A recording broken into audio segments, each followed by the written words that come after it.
the White One. The trumpets of the Pharaoh Tutankhamun, Lord of the Crowns, King of the South and North, Son of Re. Plenipotentiary Chief Nanya Shabuel.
Now the copper trumpet.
And so, after a silence of over 3,000 years, these two voices out of Egypt's glorious past have gone echoing across the world.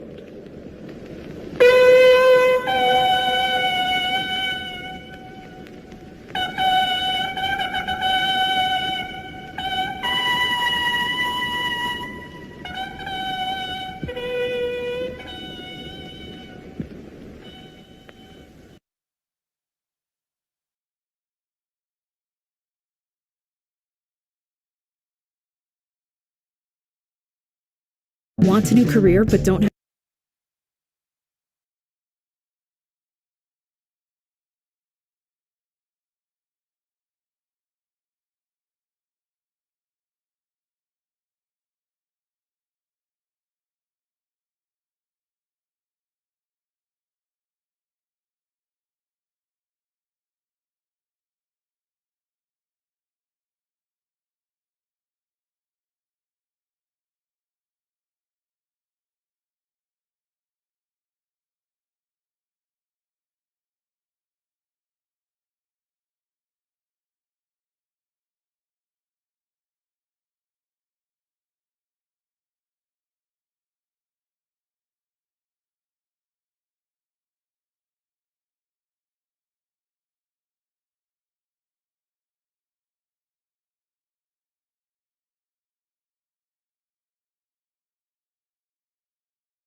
Temt-Ta, Rawadi la Entitin, Ahlan Jul Wahed, Inanath the Kulfi Pa Temt-Ta. Rawadi la Entitin, greetings everyone, welcome to my open Q&A. This is the moment that you all have been waiting for, so feel free to ask any question that you have.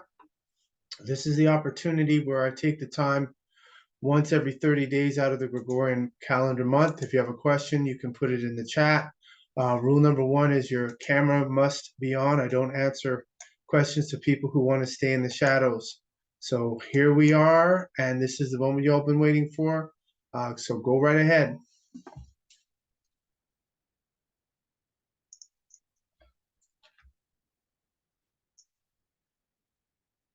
Oh, don't forget there's a toggle feature that you click on the toggle button and raise your hand or put your question in the chat.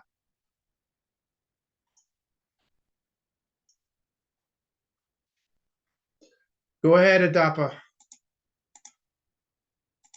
Raul, Chief, Rawat. all Carbonites. My question to you, I saw that the CEO for Binance was charged with crypto fraud. And my question to you is, how safe really and truly is crypto, especially when it comes to the adaptation of different money transactions when it comes to white accountants in this new skill set that most of us are trying to acquire when it comes to understanding crypto and how to balance our daily living. So when did you see? Oh, okay, so you're seeing this. Oh, he's going to jail for 4 months, so that's nothing. 4 months. That's nothing. Here is the new skill set of crypto as you're asking in your question. There's ways around. Don't deal with an exchange. Get your own wallet. There are companies out there that you can get crypto with a credit card. You can get crypto with your bank card. You don't need to go through an exchange. The exchanges, the digital exchanges, are trying to be like the stock market and a bank and a trust company. They're trying to do it all at the same time in one-stop shopping. Uphold, the problem with them, you got to leave at least 10 XRP. I don't know if they have that same requisite for the other cryptos. I would deduce that they do, but definitely for XRP, they want you to leave at least 10 on the exchange. You can't take it off. Only way you can take it off is if you close off the wallet, pardon me, the account on Uphold. Who's the other one? No, Uphold wants 20. Other wallets will want 10. And this is why I do the crypto class on Wednesdays. Now, I haven't done it in a couple weeks because we had our guest came up to visit us from Ghana, number one. And then the second issue is I can't log into my MetaMask. So I have to get in touch with the company to find out what's going on because they're saying, okay, you could just reload the account or import your wallet into another browser, which I don't particularly care to do because of any potential conflict, any potential hacking. So no exchanges.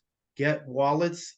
You can get Exodus. You can get Atomic Wallet. There's other wallets out there that you can utilize, and you find a third party where you can purchase the crypto and then move the crypto from that onto your wallet. So your wallet can be hot. Eventually, you want to get a cold wallet. Think of a cold wallet as like a manual safe where you will keep all of your crypto there that's in your hands, your control. The problem with Uphold, Robinhood, and what's the other one? Crypto.com, and the rest of them is they control how you access, how you move, how you do exchanges, trades. They control all of that. Whereas when you have a cold wallet, the access to the crypto keys on the blockchain belong to you. You're in control of that.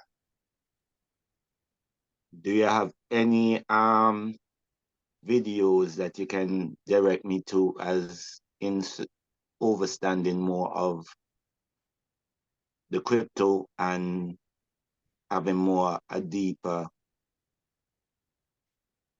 information when it comes to the basics?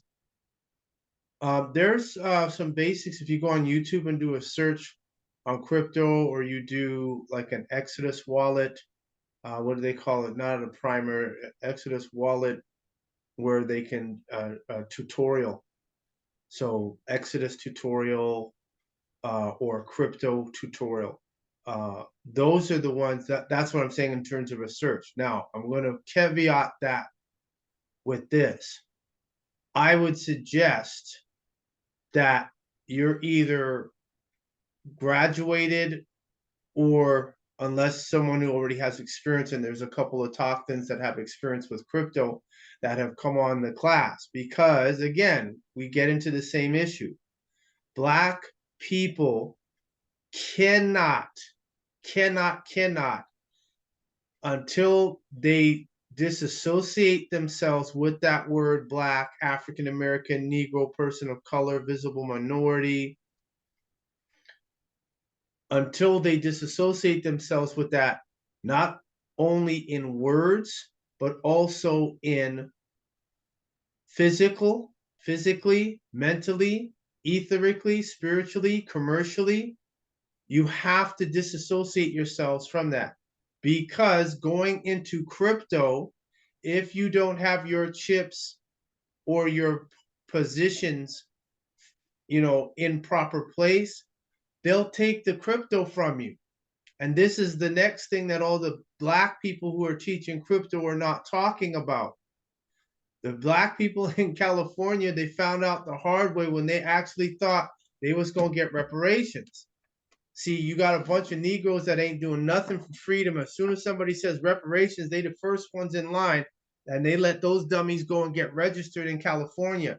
So they thought, oh, we're going to get $50 million for each one of us. I said, they really believe they're going to get them $50 million each Black person in a particular city or county in California? And then what happened? A week later, what have you, we find out, oh, that was a mistake because they had to what? Register for it. So once they got the fools to register for it, then they turn around and say, oh, sorry, that was our mistake. That was in error. So you weren't supposed to get that anyway. Boom, end of reparations. Anyone carbon, copper colored, dark skin, olive tone, if you go onto the blockchain and your foundational commercial contract is not white, they will steal it and take it from you. Because this is why the banks want what's called CBDC, which is central bank digital currency. And why they want the central bank digital currency is because, and for the people who say you're going to turn your video on later, and you're not supposed to be at work anyway, but if you say you're going to turn your video on later, I'm going to put you in the waiting room and you'll wait. So I'm telling you right now, you're not getting away from this. Turn your damn video camera on. That, or you could leave. I don't play that. So they're going with the central bank digital currency, they are going to, they want to know who you are doing business with, how much you're spending, what you're spending it on, when you're spending it, why you're spending it. And if they deem that the transaction, you don't need that, they will stop the transaction. They will, that's one option. Another option is they'll just simply turn around and say, okay, you have too much. We're going to put you on a limit that this is the maximum that you could spend per day. That's what they're wanting to implement in Europe. And Christine Lagarde, who's the president of the International Monetary Fund, has already stated this is what they're doing in the UK or in the Europe. It'll come over here in the West. Cash, the maximum you'll be able to pay cash is $1,000. And they're wanting to legislate it that if you do anything over $1,000 cash, you'll get time in jail for doing that. They want everything going on digital. So you can't stop the encroachment or the assimilation, if you will. So you got to get white in order to fight. And if you're going to go on crypto, blockchain, any type of new technology, you can't be African American or Black. They're going to take it from you. This is why I don't understand why Les Brown, Dr. Tony Brown, all those guys keep pushing black, and they're complaining about the way black businesses are treated, etc. Yeah, because the word black has no standing at law. How is it you guys don't know that Dred Scott decision? You think Dred Scott is separate from commerce? Where the U.S. Supreme Court ruled that no descendant of Africans has any rights which a white man is bound to respect. So you could be fully qualified, fully educated and everything, but you fall in that demographic. If you were black, you fall in that demographic of these are the people who are descendants of the original people that we committed genocide against. We cannot let them realize they're really the original owners of the planet. Because what's going to happen to their commercial world? What's going to happen to their summer home, their cottage in the Swiss Alps? What happens? All that's gone. They got to turn that over. Truly. Facts. So I'm telling people who are on the webinar,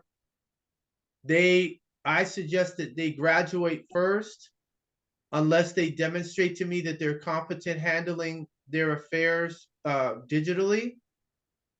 Then come on the crypto blockchain class that I teach, because we're the only ones that can do it from our perspective. No, isn't it amazing how all these educated people, all these people who are black scholars and black PhDs and whatnot, they're all knowledgeable when it comes to, okay, black has no standing at law, black means pale. You do know that, right? And then they sit there and they freeze. I said, so you are a product of your oppressor that has fully formed their mind to the point where they will adopt anything that their oppressor says that tells them you should call yourself black, we'll call ourselves white. Facts. So that's why, I had a participant on the webinar.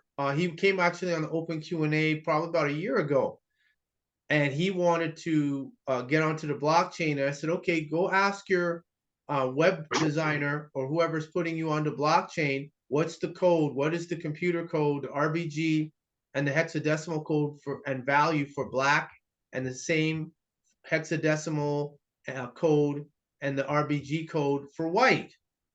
And I said, once they tell you that black has no value, and I told the guy, I said, if you go on the blockchain and I see you on the blockchain, I said, I'm going to shut you down. Because I gave him knowledge that his web designer should be informing him black has no standing at law. Technically, his web designer is not supposed to be even doing no contract work for him. Because blacks are considered dead in the eyes of the law outside of the body politic, and the Constitution doesn't apply to them. That's why Alex Jones is full of it too, because see, now he going from Constitution to the Bible, to God, to Christianity. I'm saying time out. There's a book called How to Make a Negro Christian. So all the black people that come on your show, like Ye, like any other black people, who's that other? We try to get in touch with him, but he's acting like he don't see us. Dom Luker, right? Dom Luker was up on Alex Jones' show. These Amorites is not going to tell y'all are the deities for the ones that want to claim it. And part of that, you're going to have to be white first to claim deity. Overstood. And in order to do that, you're going to have to come through me, period. Exactly. So the digital world, we're using that to our advantage, and that's probably another reason why they're blocking me from coming on to hook up my MetaMask, because they're probably looking at the NFTs that I did, and they see I said, yes, I claimed Elizabeth's death certificate, so the lien is on her estate and her daughter Anne, who wrote down her occupation was Her Majesty the Queen. I said, that's a lie, because John Anthony Hill won that case in London and challenged her sovereignty and won and proved she's not the queen. So the daughter should not have signed the death certificate saying Her Majesty the Queen with that case, which we have the jury verdict. Facts. None of these people out here, none of these Pan-Africanists, the rest of them, they steer clear of me because I'm going to ask one simple question. Why are you still calling yourself black when black means pale? They can't give you an answer. So therefore, that's a case of what they call the blind leading the blind. So anybody who's interested in investing in crypto or anything of that nature, you better be white at minimum. Because if you want to fight them, they're going to do what? Look at facial recognition technology, voice recognition technology, which is when you call a company and they say 1 for management, say 2 for customer service, say 3 if you want to speak to an operator or a clerk. That's what's called voice recognition technology, and you're already interfacing with the computer. So now it records your voice, catches the sine wave of your voice, and knows what you sound like. Now it has a recording. Now that's voice. Face, we got face, then there's the name. And so all of these things are what the computer is going to what? Cross-reference and compare. Is this person on Facebook? Are they on LinkedIn, YouTube? Are they on Instagram, Snapchat? And then it's going to say, oh, they are? Okay, let's connect. Let's compare the data on Facebook, the data on Instagram, the data on Snapchat. I hope you all who like to do your social networking are paying attention. They're comparing all this. So when I plead, and I do mean that in the true sense of the word to people, ladies, stop doing these pictures in the damn bathroom. Stop doing pictures of you in the hallway showing your body. Exactly. Stop taking pictures when you go out to eat at the restaurant. Look at the meal that I have. You're creating a data set for the computer. So everybody here, if you hear what I'm saying, please type yes in the chat. To achieve.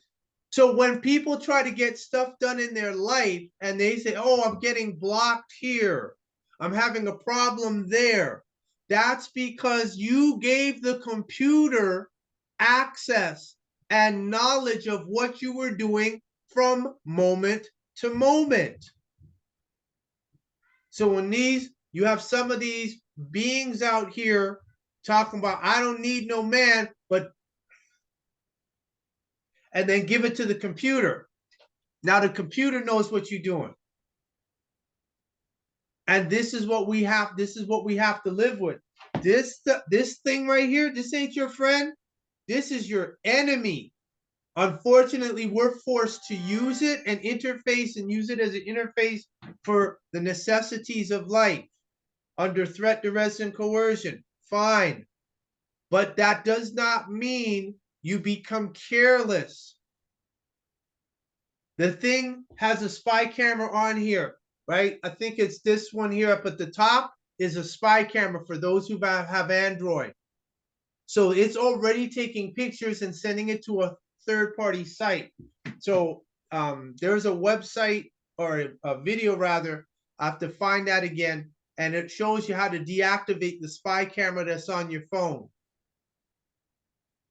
Overstood, Chief. Shaayuaat. Shaayuaat for your answer. So get on the webinar, get white, graduate, and come on my crypto blockchain class. Anything aside from that, it's a setup. Kashukador. Kashukador, Chief. Lukman, go ahead, Lukman. Yeah, turn your mic on.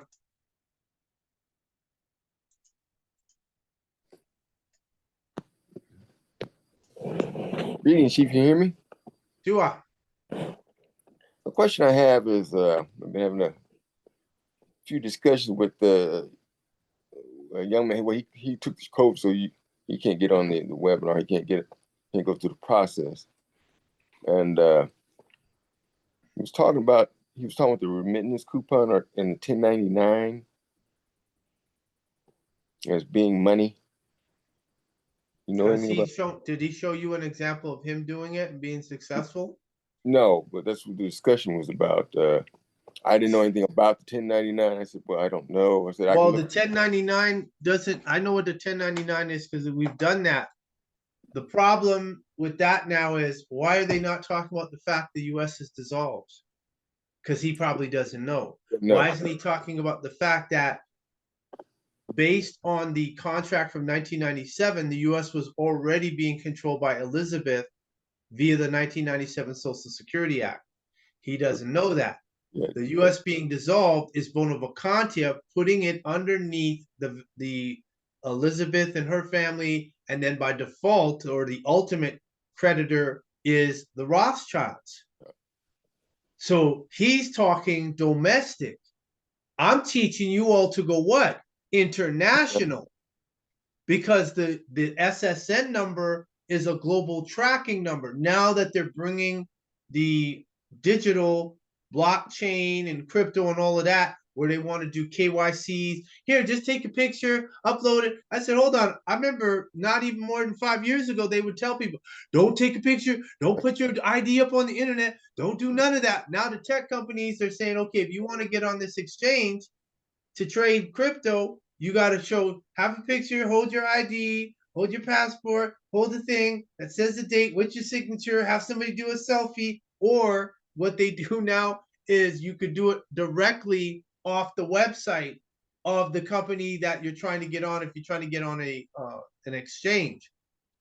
So all of that is irrelevant, is old now because of the Mazzari versus IRS case.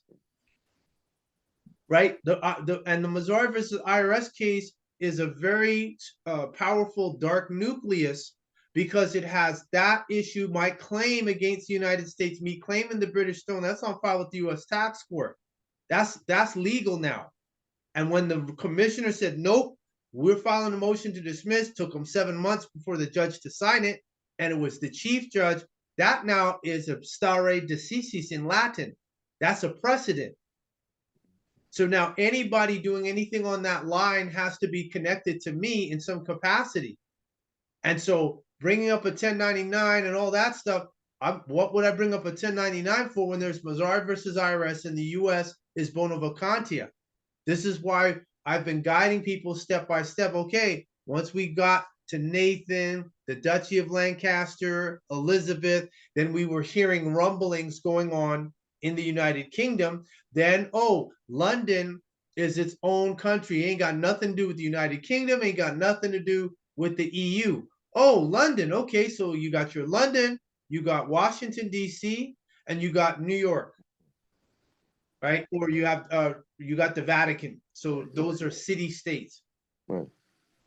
So what we're doing now is there. And then I even went higher to the House of Orsini. So I'm like, how much higher do I need to go? I'll go as high as I got to go. Whether it's in the dirt to go down to the Draco reptilians in the graves, or whether I got to go to some motherships that they may have hovering up above the planet. This is the level that we're at. So I'm not, the 1099 is like, for what, when the U.S. is dissolved? Then the Mazzari, they could have disregarded everything she said. They didn't. They saw that. That's filed in the U.S. tax court for the state of Illinois, which is connected to the main U.S. tax court in Washington, D.C. That means game over. They know who I am. They know what I have done. It is manifesting. And it was right there in front of their face. And I'm sure they probably had fights because they said, well, you saw the guy sent the damn thing to you. Y'all didn't say nothing. You thought it was nothing. And he kept going forward. Now it's on the blockchain and an NFT that anybody can purchase. The liens on the United States, the liens on Elizabeth, the Vatican, and the Pentagon, it's all there.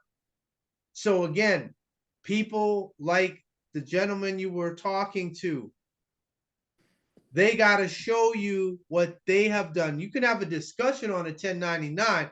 The bigger thing is, does he know the Constitution is a dead document? Does he know that the IRS tax code is underneath the Uniform Commercial Code?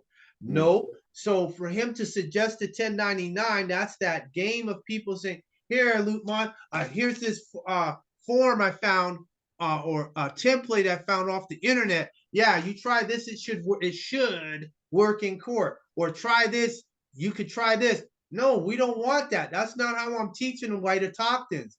You tender that to me, good. Where's yours? The person saying something to you, where is yours? Have you done either this or something different that has worked? Let us see it. And what you're finding with these people is they can talk and say that, but when you ask them to present the document, give me the case, give me the file, which state was it done? Give me the order. All of a sudden, nobody wants to give you nothing. Right. So at that point, I'm like, nah, hearsay, useless. Anna von Reitz emailed her. She ain't said nothing. John Anthony Hill, who calls himself now the King of Scotland and the King of the Earth, I emailed John and said, John, you can't do that, especially with that Cheddar Man picture. John has not responded to me. People in the UK will know him by the name of Muad'Dib, because Muad'Dib, yes, that's his Islamic name. In the EU, there's a lot of Amorites is converting to Islam, a lot in the EU. So I look at that and I just laugh, because I'm like, okay, you want to go to a 1400-year-old religion. Christianity is older than that, but you're going to go to a 1400-year-old religion where there is no original Quran. All the original copies they had were burnt. So they don't have that.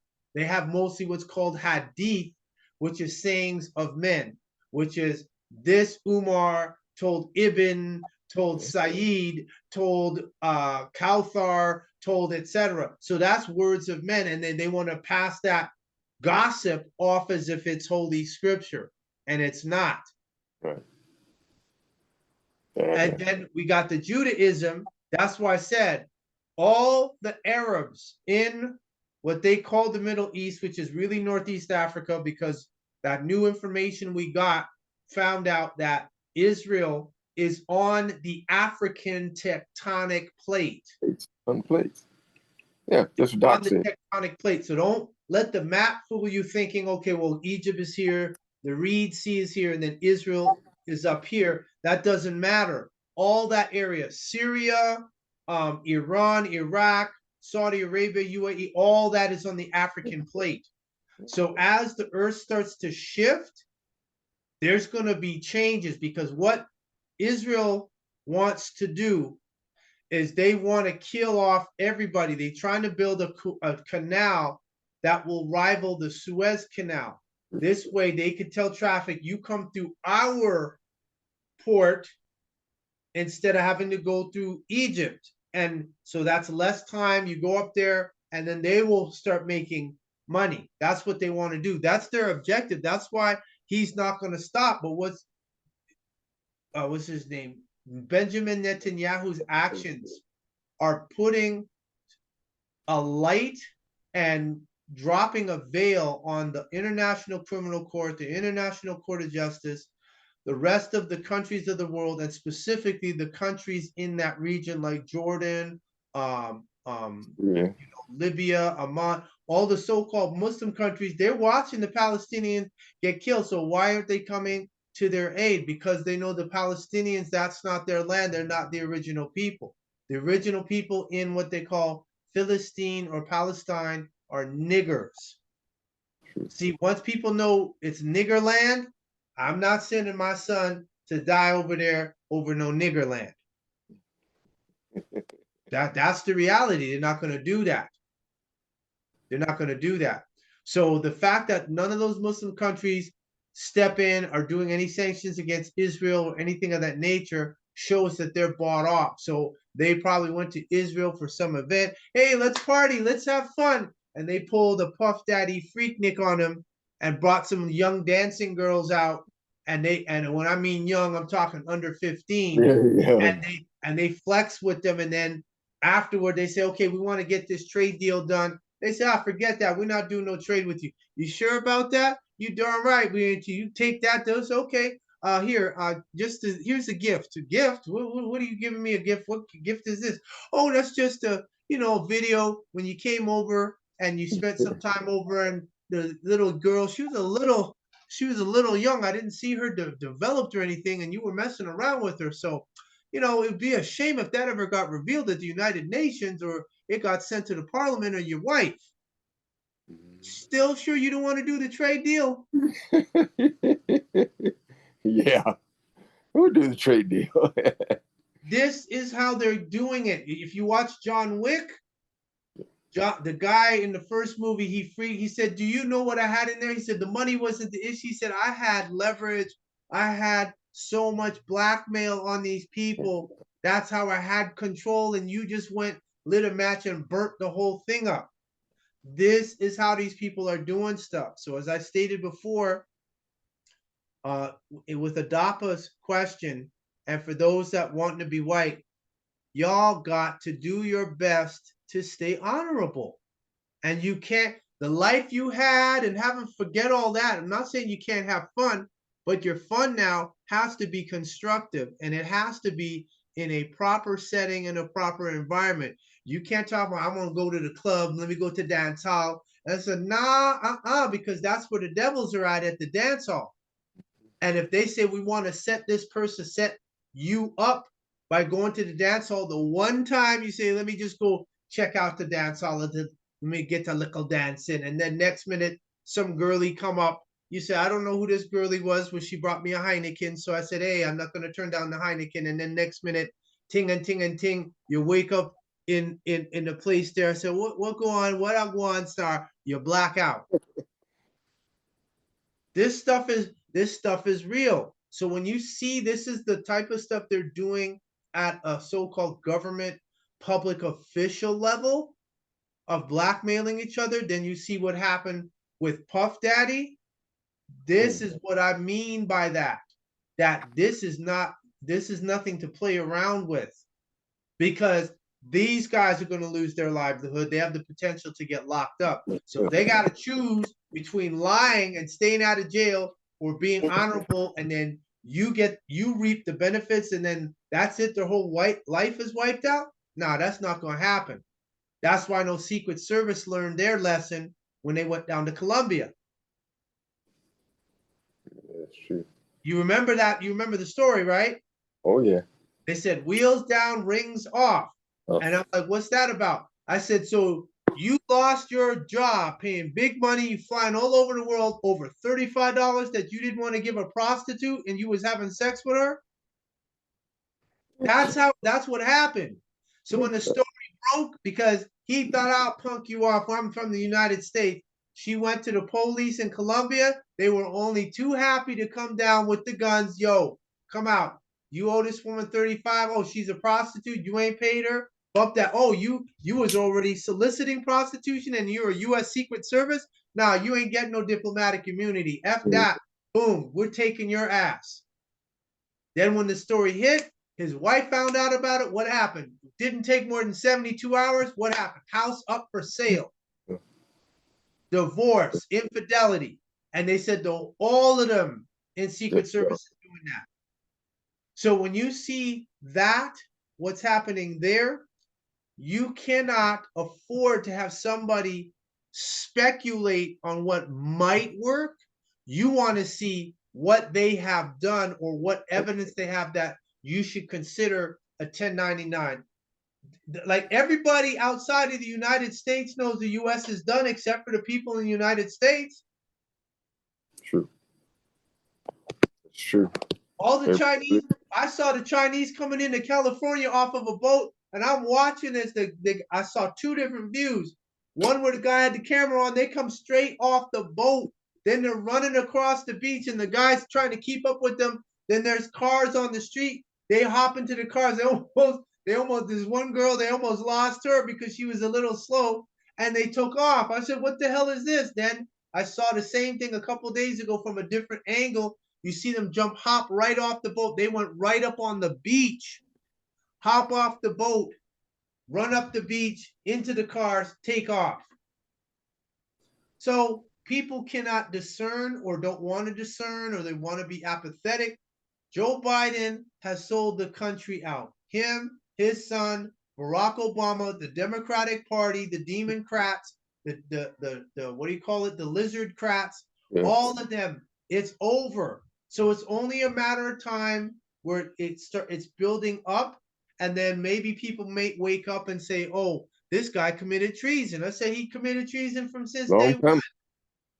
He committed treason a long time ago. This Long ain't just happened today. He's been doing it. years ago. His treason is legendary. Even when he was in the Congress or Senate, he was treason. Yeah. And he's only the front man for Barack Obama. And now I'm waiting for them to drop, because it was told that they would have. They're saying Biden has to go. The young people ain't gonna vote for him, and the Democratic Party said we got to get him out. They said, well, who's gonna replace him? It ain't gonna be Kamala Harris. They want to bring in Big Mike. However, I think that's going to be a problem bringing Big Mike in. Oh no, yeah, they can't, because they said they had a fight. They said Big Mike smacked the crap out of Barack because the deal was Big Mike was supposed to get to be president. Now Big Mike can't be president because they said you got too much baggage with your history. And then all the clips coming, Big Mike's on what's her name? Ellen DeGeneres with her jewels hanging between her white pants. And then the other one, when they went to go check the girls in DC at college and paid a visit, as soon as Big Mike come out adjusting himself. Say, ain't no woman got to adjust himself down there. That's a man does that. So that is the danger, is that that's going to come out. All right. So evidence, like Denzel Washington said in Training Day, ain't about what you know, it's about what you can prove. Much appreciate. Shaayuaat. Is that Kojo? Rawat Kojo. Rawat, Chief. I just wanted to ask about my declaration. You hadn't got back to me yet. No, I haven't looked at it at your declaration. Okay. I will look at that. Over. We got till Monday, so I'll do my best to get that back to you on which declaration, because you got two. So let me make sure I'm clear on which one. One for the PCR. The PCR test. Okay, so you got my response. You got my response on the last one, and you made those changes. Right. All right. So I'll look at that ASAP. All right. Appreciate you. Shaayuaat. Shaayuaat.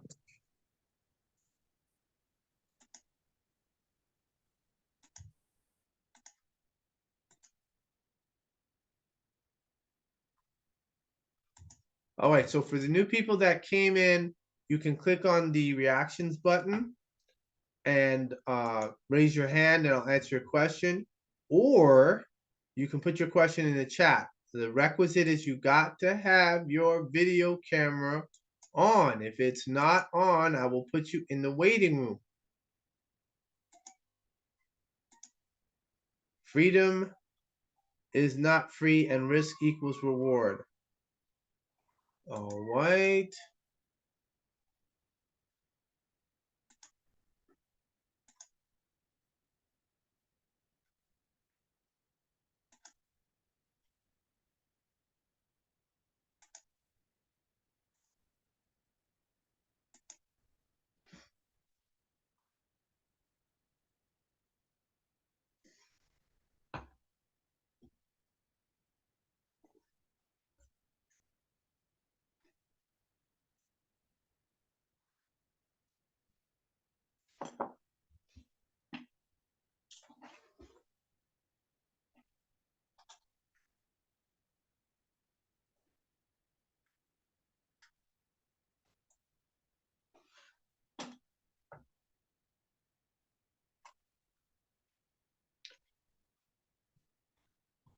Okay, where's Reynaldo? Is Reynaldo here? Oh, there you are. Great. All right. So you said you've recorded your video, but you have a problem with the email file, so it won't let you upload it? Yes. Okay, put it on Telegram. Or Telegram. WhatsApp. Yeah, you're on Telegram or WhatsApp? WhatsApp. Okay, so send it to me via WhatsApp. I'm on WhatsApp. Okay. Okay. Much appreciated. Yeah, and see, Okay. this is why we have to do things a little differently because they're blocking us. Okay. So do that and send that to me ASAP, and I'll look over your Okay. video. Will do. All white, Kashukador. All right. All right. I'll be doing it.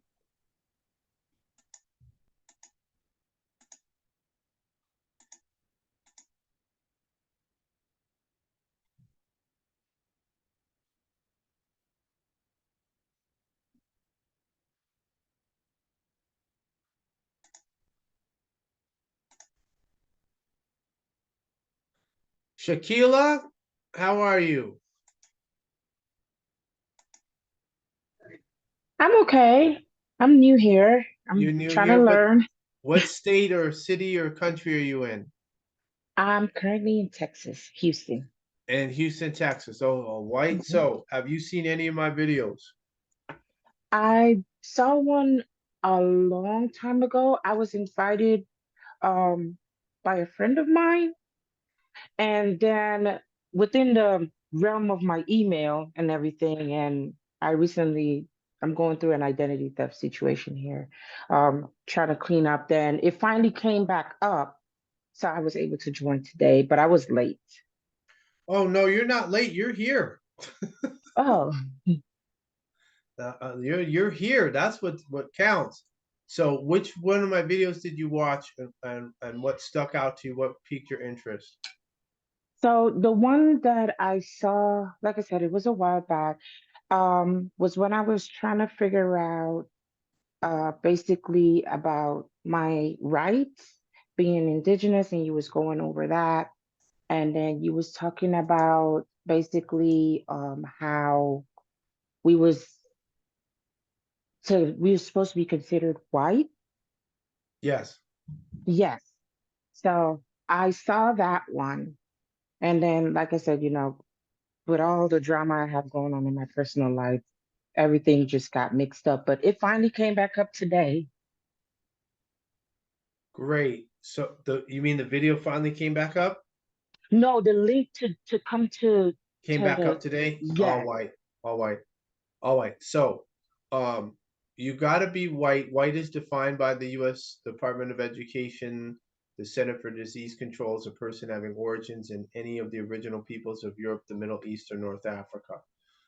What I'm going to do here is I'm going to put my two YouTube channels, because my main one that I've had for 15 years, YouTube went and took it down, which is Okay. not, I'm not really stressed about that. I'm just laughing because all it does is confirm everything. And so uh this is my other YouTube channel, and I'm going to put my BitChute channel on. So Okay. this is for the benefit of people who haven't seen that. So we're migrating currently right now. A lot of the videos I'm the one that has the source file. So we're migrating them, putting them up. And so there might be about two, maybe three more other channels that will come up, which will have my videos on those channels. And so what I'm doing here is, so that's the first one, and then this is the BitChute. And I usually use the BitChute when the video subject matter that I have that is deemed too strong for YouTube. Okay. So these are the main two here, Nanya and BitChute, and we'll be having more coming.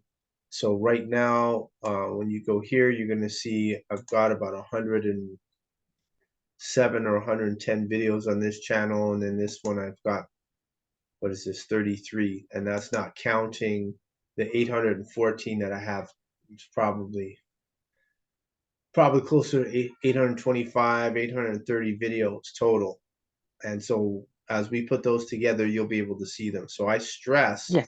that people go to my channel, look at a video, and study it intently, because you have to know this, and you can't be ignorant, because what's happening with Black people is based on a commercial contract. Black means a person having origins in any of the Black racial groups of Africa, and there are none. Furthermore, Barack Obama, very so thorough, stated, where is it here? Oh, wrong one.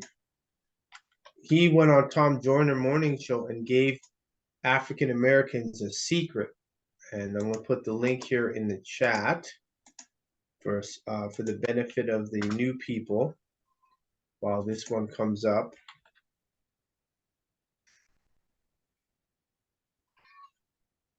There we go. So, so this is where he said it, not me. So Tom Joyner interviews President Barack Obama on his Tom Joyner Morning Show and greets him by saying it's our first Black president of the United States. President Obama replies, Tom, I don't look at myself as the first Black president because the word Black has no standing at law.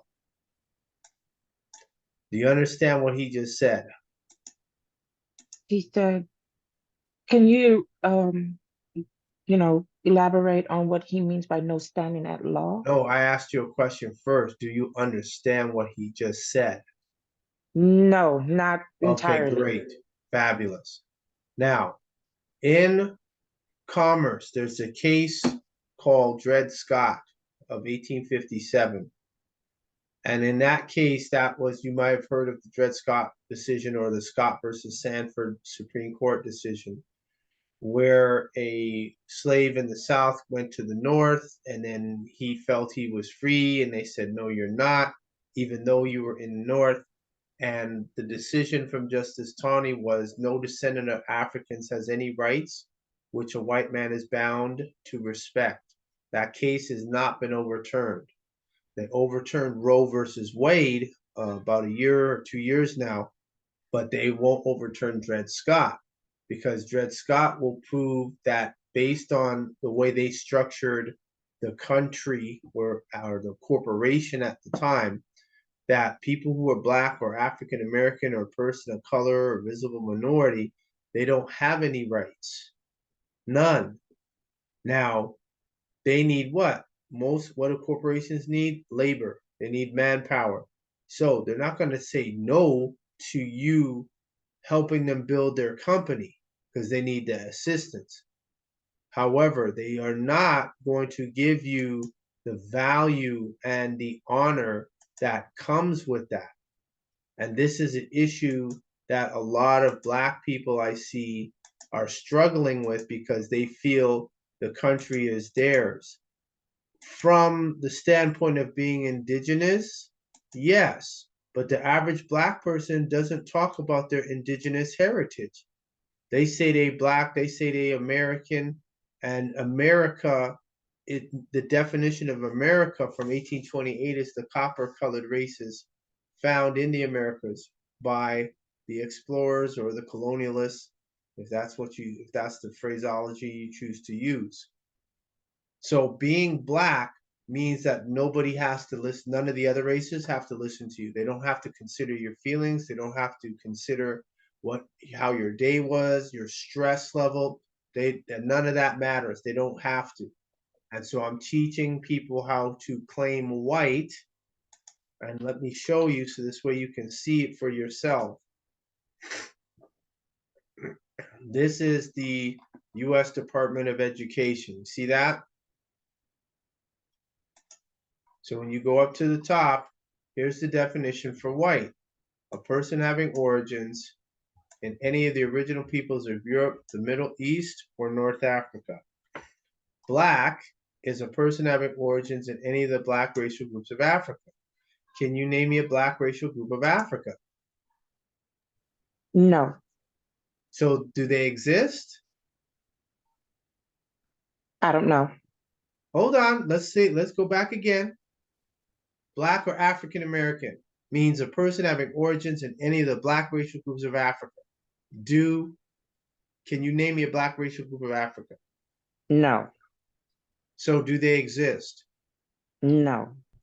So therefore, if you call yourself Black or African American, you're using a magic spell on yourself saying you don't exist. So the other party who knows the secret, which is what Barack Obama gave on the Tom Jordan Morning Show, they're being told the code word, I don't have to listen to you. I don't have to consider any of your feelings. Even if you're right, don't have to consider it. Do you comprehend that now? Yes. Now, the next thing is African American is a patented meat and processed food.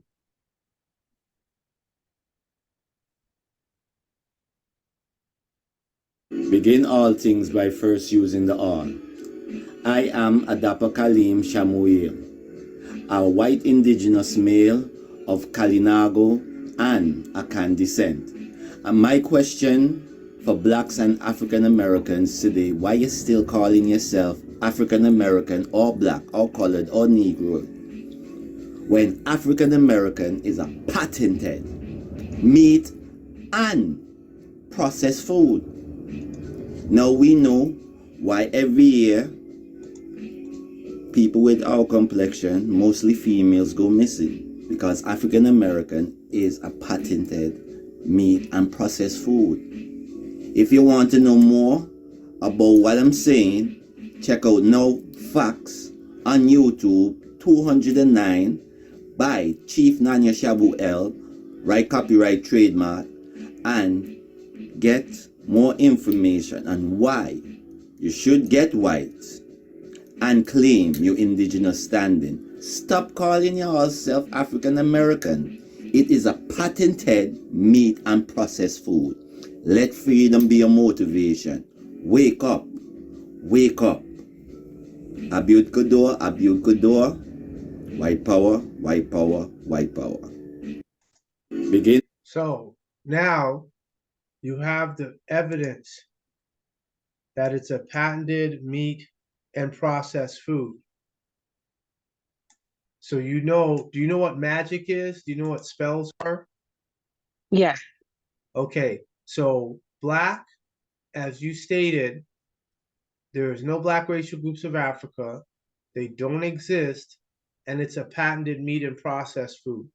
So if you keep calling yourself a black woman, you're sending a signal, a spell, you're sending a resonance, a vibration, a tone, a sound, light of that, what they call frequency, which we call sound cycle or energy cycle, out into the universe for all the predators in the universe saying, come eat me.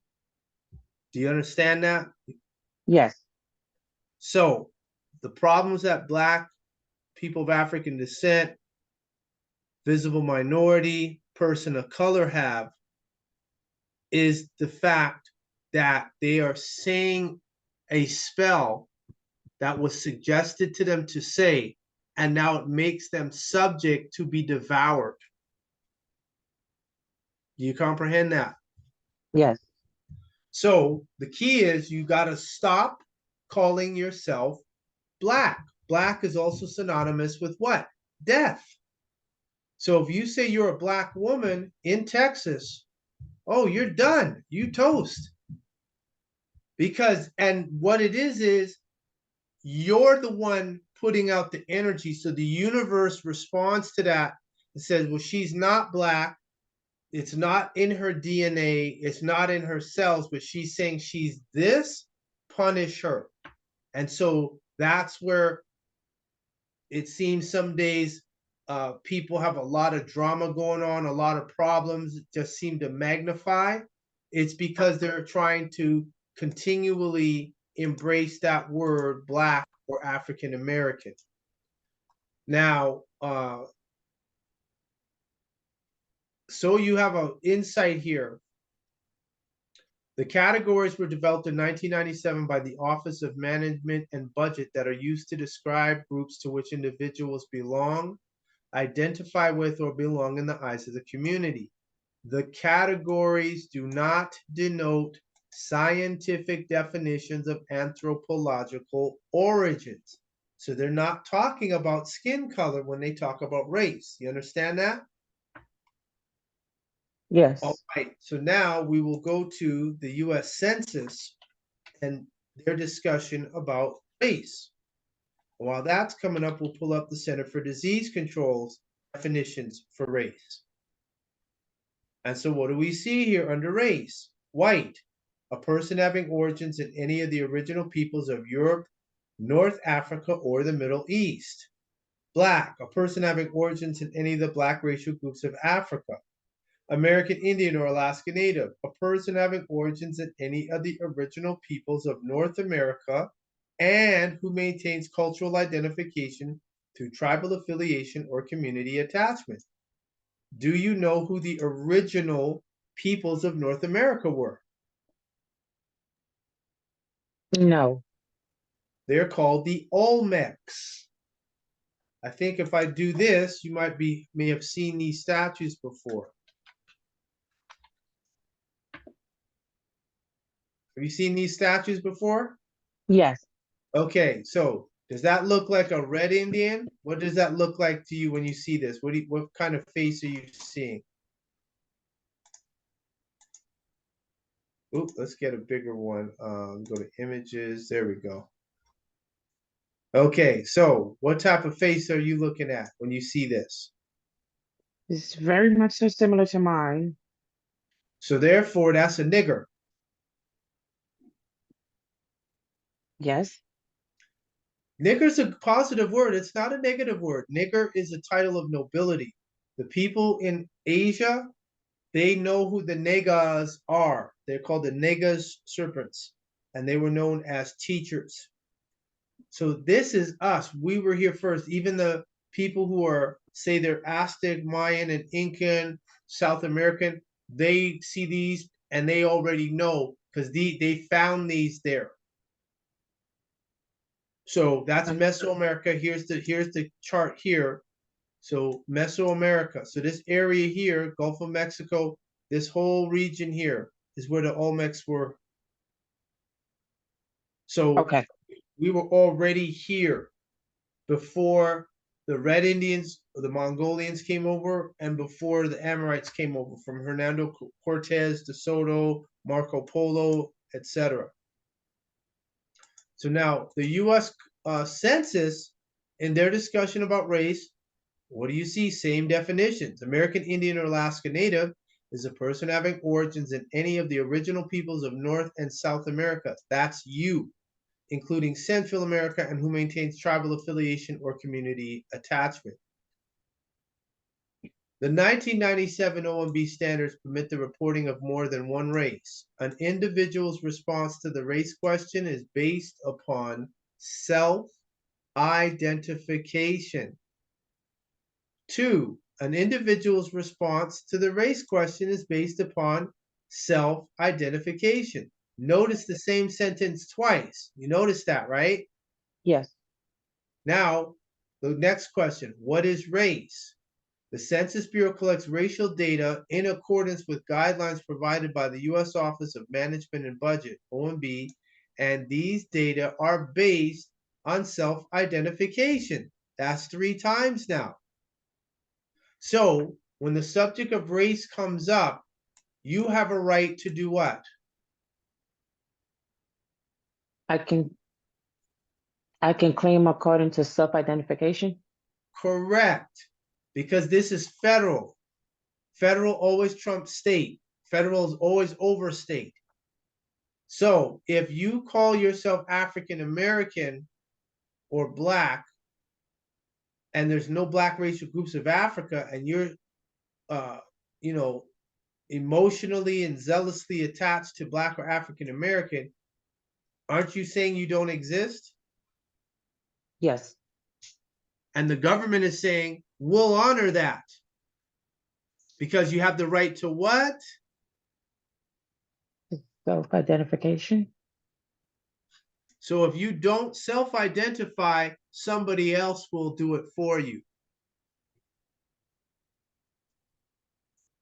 I understand. This is just a synopsis. And I tell people, there's no other remedy out there. You have to get white first. So anything that's happening to you, and you try to fight against, they're going to take one look at you, make a visual determination. That's it, because you don't have a pre-existing contract to counterclaim their visual observation. So this is the great secret that Barack Obama gave on October 16, 2012. And what time was it? It was at 12:18 p.m. So that was 2012. That's 12 years ago. Notice how no black people even talking about this. So he gave you all the secret. That's all he did for black people. Not outside of, he didn't do nothing else. He was raised in Indonesia. So he came over here. He's illegal. When he was president, both for 8 years, the whole U.S. Congress knew he was illegal. They were told, you don't touch that. And not only he came over illegal, his father or stepfather was Barry Sotoro, Mr. Sotoro. I can't remember his first name, but he's Sotoro, and he was one of the richest men in the world in Indonesia. So Barack Obama is the furthest thing from poor. So he hangs out with you all, but you all are not on his level. If he wants to get elected, he wants his books to sell, I got to come out amongst these people, and then they'll buy the book. But if he stays in an ivory tower, nobody's going to pay attention to him. Okay. So now do you understand why you have to get white? Yes. All right. Any other question? I'm originally not from Texas. I'm from the Virgin Islands. Yes. So Same thing. Okay. Because I normally put West Indian, so don't put that. Nope. Don't even put West Indian on there, because American Indian covers that North and South America, which includes Central America. If you include Central America, you got to include the Lesser Antilles and the Greater Antilles in the Caribbean, because that was the Garifuna, the Caribe, the Arawak, the Taino. That's all of them. But the problem is Hollywood is because Hollywood is run by the Jews. They're the ones that are responsible for putting the imagery out there. So they'll say this is the original Indian. But if I turn around and show you, where is he here?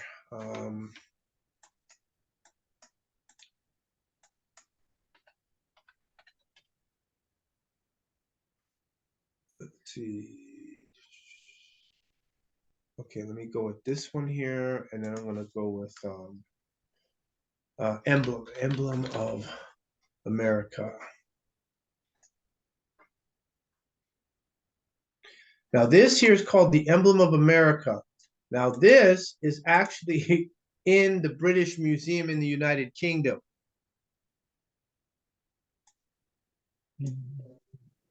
So does that look like a Hollywood Indian that you're looking at? No. Looks like you, doesn't it? Yes. So you have to claim that. Second of all, I can't watch the video here. I don't even know if anybody I'll put this in the chat. I have not been able to watch this video because it's blocked, because we're up in what they call Canada, Turtle Island, Northern Turtle Island, Treaty 6 territory. This guy here, this Amorite, he confirmed that the haplotype of the African American is indigenous to here. It's not Africa. So he said all that DNA stuff where Oprah, Zulu, and Isaiah Washington is this, and all these stars are getting their DNA done, and they're saying, oh, you're connected to this tribe, that all of that is a scam. It's all BS. And then you have some people who are from Texas, Louisiana, Georgia, South Carolina. Oh, their grandparents would say, now we was always over here. We don't know nothing about no Africa. So it's a lie. The whole thing is a lie. So Emblem of America, and the definition for America, 1828 definition. put that in. Oh, so this is from Webster's Dictionary in 1828. American is a noun, a native of America, originally applied. Check that, originally applied to the aboriginals or copper-colored races found here by the Europeans, but now applied to the descendants of Europeans born in America. Okay. So they stole the word and claimed it as theirs. And the problem, the next issue they're going to have in the next couple of years, Europe is not for pale people. Europe is named after an Ethiopian princess named Europa. So we type in who was Europa.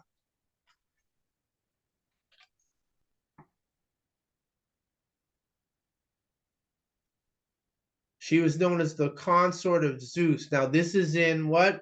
Greek mythology.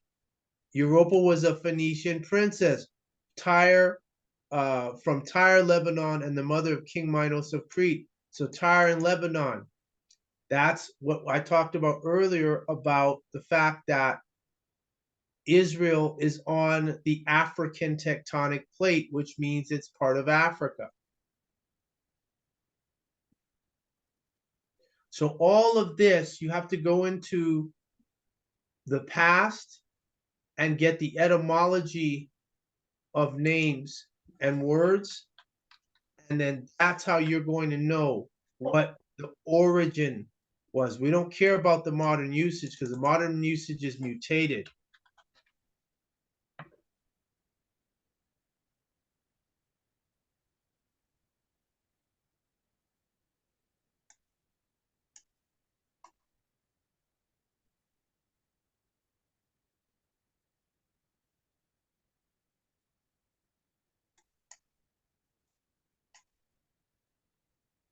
All right, any other question? No. So watch my videos, the webinars on Mondays. Have you taken the jab? No, I have not. Good. Have you taken the PCR test? No, I have not. Great. So you have to do a video because we're screening people now, and you'll have to do a video to show that you're not magnetized. Should take about 30 seconds. And once you do that, then you can come on the webinar. The best thing to do is I'll put my email where to request the video instructions. And then once you put that in the subject, so it's up there for everybody.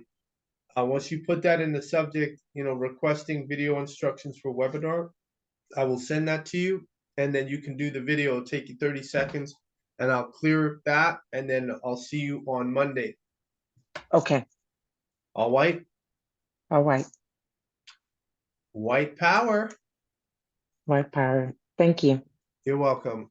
Let's see here. I saw a question.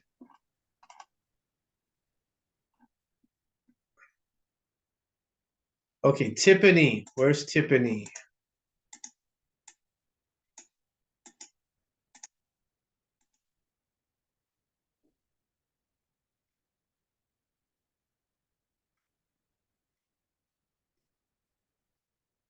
Okay, there, is this her? Okay, good. So Tiffany,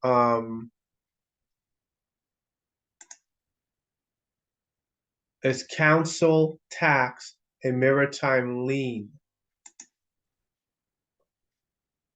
Yeah, you got to turn your mic on.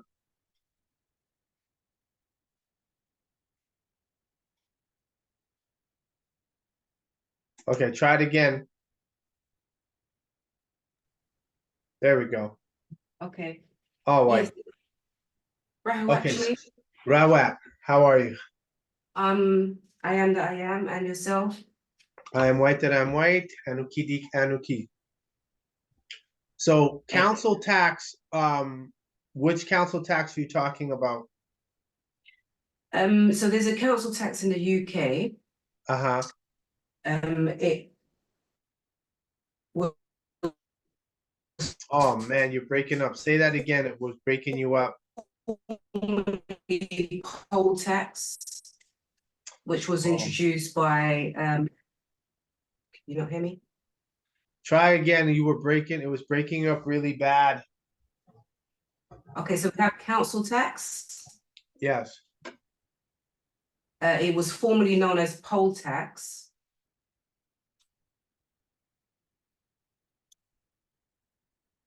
Can you hear me? Yeah, I can hear you. Okay, yeah, so it was formerly known as poll tax. That was introduced by Margaret Thatcher. I'm just wondering, basically, council tax is a tax whereby, you pay your rent, the service charges, and then also council tax. Council tax is supposed to cover things like, the taking away of rubbish, cleaning up the streets and such things like that. So I'm wondering if that comes under maritime liens. You say that last part. You're wondering if it comes under what? Maritime liens. I would consider that a void service and a void. That's more of a not a service fee, but extortion. That's what I would put it under. Me too, because we also have to, we pay service charge, which is, you have the rent, then you have service charge. Service charges charges you for repairs in the home and surrounding area. So I'm thinking, why do we have to pay council tax? And where does it go to? Where does it go to? London? Or it's for the whole UK? It's per borough. Who gets it? The borough or the federal UK government? Both really, because the borough gets it.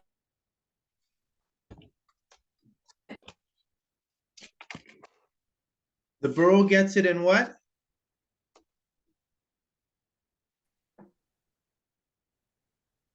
So like I'm in Waltham Forest.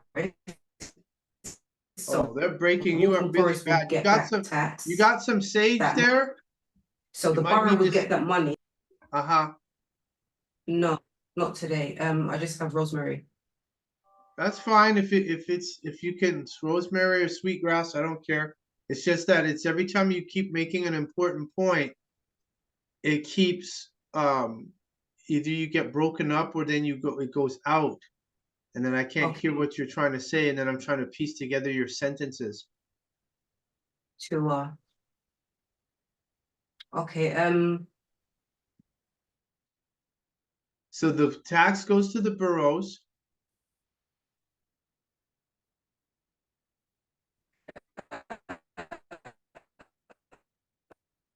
Boy, they really.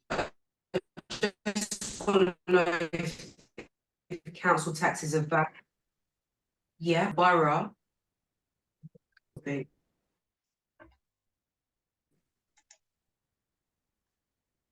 I'll put it in the chat.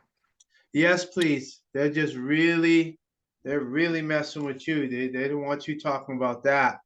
And as you're doing that, I'll repeat that. I know you're going to be focused on typing.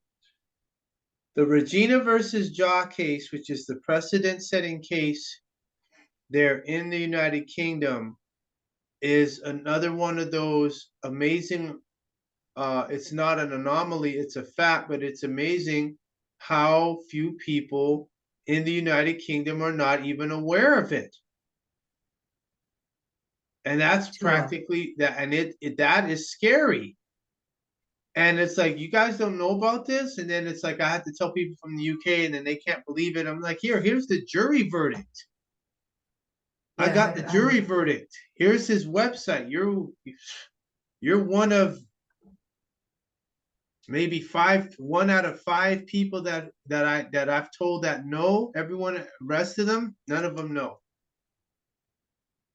And it's like all the mainstream, again, the conscious people over there in the United Kingdom, like the 9thday boys and the rest of them, these people are entertainers. They're not talking about that. That's what's sad. Tua, I always use, I have it here. I always use the Regina versus jar. I've used it recently with regards to the council tax. Yes. However, they're still trying to, you know, send me bills and, you know. Oh, yes.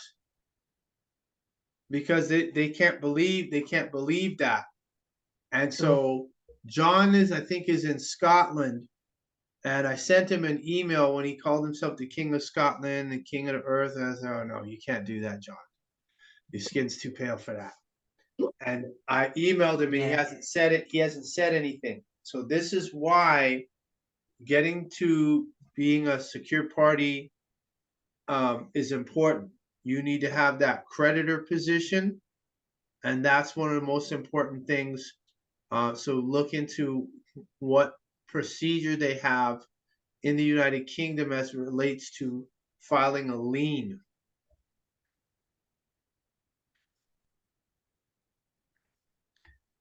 You know, and you can even start off like if a mechanic did work for somebody and he wasn't paid, you can ask them, how does a mechanic, if he does work for somebody and don't pay him, what does he do? And they'll probably say, oh, he'll probably do a mechanic's lien.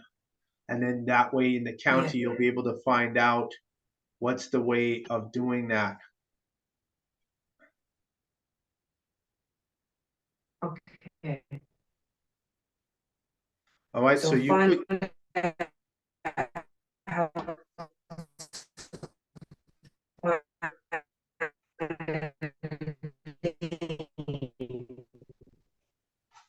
Oh, you're breaking up bad. Type it into the chat, please. They're really messing with you. Make sure everybody, you know, in case of those type of issues, sage, sweetgrass, even if you just have the frankincense and myrrh resin, that's good too, to smudge your electronics.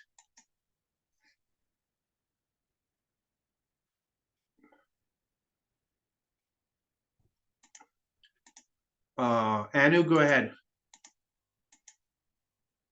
All right, Maku. Rawat. Okay, Maku. Last shadow hour, I was shocked after I got off of the our nation meeting with you because you had told me something, and the thing about it is they say that you have to hear something a number of times. Humanity has to hear things to fully understand it. But last night we were talking about the lien that I have filed that got certified, and you said something to the effect of that because of the amount of the lien, it added to the value of that debtor. And I guess my question is when there's a perfected lien and there's a secured party and the debtor has been damaged, does that perfected lien amount increase the value of the debtor? Is that what you were saying last night? No, I'm saying that whatever the value is of the debtor that they're using privately, your lien has tipped it in the opposite direction. So that means whatever they have hypothecated or we say it's worth $20 million and you come down and hit them with 9 trillion, that now creates a negative balance on their ledger. Because when they check and see, they'll see, oh, this is certified by the state of California. We can't pay this. And then there will be either an actuary or a public accountant will say, well, how come you guys didn't say anything? They haven't removed the lien from the county because they can't do it. They couldn't get a lawyer to do it. So what does that mean? That means it's legit. And a lot of what you have in the lien, if you don't have it directly, you have alluded to the fact that you know the United States is dissolved. Sure. since 2021. Now the new US that they brought in, what did they do? They re-registered it, but that's underneath the United Kingdom. Mm-hmm. So the US, as people know it, gone. Or what they're seeing is a stage play. Why do you think Biden and them and the what's his name, Mayorkas, what is Mayorkas? Mayorkas is the DHS head for ICE, etc. Why do you think these guys are sitting there saying, "Oh, the border is secure," and these guys are straight up lying?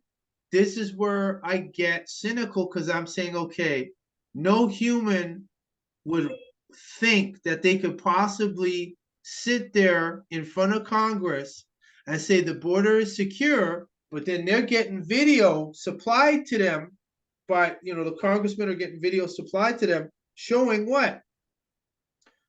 Illegal aliens walking over, swimming over the border. Mm-hmm.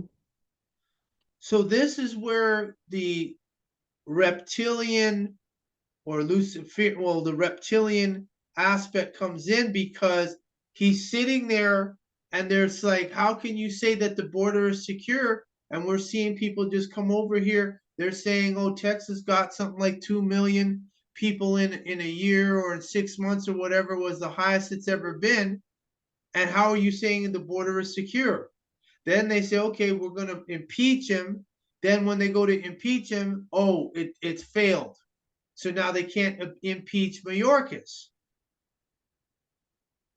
So this is where that other variable of, okay, there's something outside of the human element, if you will, that is violating this. And this is where it becomes frustrating and questionable. And when I mean questionable, because what has been we've been informed that when extraterrestrials come down here, they got to abide by the rules on this plane. When that corruption level gets to beyond what a human would accept or what should be humanly allowable, that's when we start getting into, okay, there's some entities and whatnot going on in here that need to be looked at, that are influencing humans. For all you know, that ain't even Mayorkas, or if it is, there's an entity that's within him, and he's sitting up there plain as day, calm face, relaxed. They're catching him, and it's like, okay, that's probably your reptilian. Sure. Because they'll remain cool under pressure, because our level of emotion for, hey, that's wrong, and their level of emotion is like, we don't care. Mm-hmm. And nothing you can do to me. So this is the reason now we bring in that factor of the magic, and the magic and the offerings to the Nitiru or whomever. That's when that becomes necessary, because I'm like, we're getting, like, if it's, you've always heard the saying, people say, okay, if you got in a fight with a guy, you and your brother and 2 other guys, and your brother and your crew, okay, you and this guy don't like each other, everybody agrees, okay, you 2 fight, and that's it. I'm just there to make sure nobody jumps you. Right. And then if somebody jumps, then hey, no, let those 2, they got the beef, let them fight it out, let them haggle out, and everybody just make sure it's done fair and nothing dirty or whatever. Sure. But that's not what's happening now. Right. And so this is where I get the question, because I told everybody, for those of you that's on training, those of you in At-sik-hata, and I said, the issue is not the UCC. That's not the issue. The issue is, what do we do when they dishonor under the UCC? What is the remedy for UCC? Meaning that when they dishonor the UCC, because you'll see some people, they ain't got no damn UCC file at all. Oh, I accept that for valid return. Okay, boom, you release. And like, how come that worked for him? And then the next person is putting together masterpieces of art of commercial contracts And it's like, no, we don't see it, we don't see it, we're not gonna honor it. Da-da-da. That's where I say that's Yeah. when we have to get into the spirit realm. And much Yeah. appreciation to the doctor from Germany that stated when she knows some of the physicists at CERN, and they told her that there's already a portal underneath the CERN facility, and beings have been coming and going to the point where one of them left its scarf behind. Mm.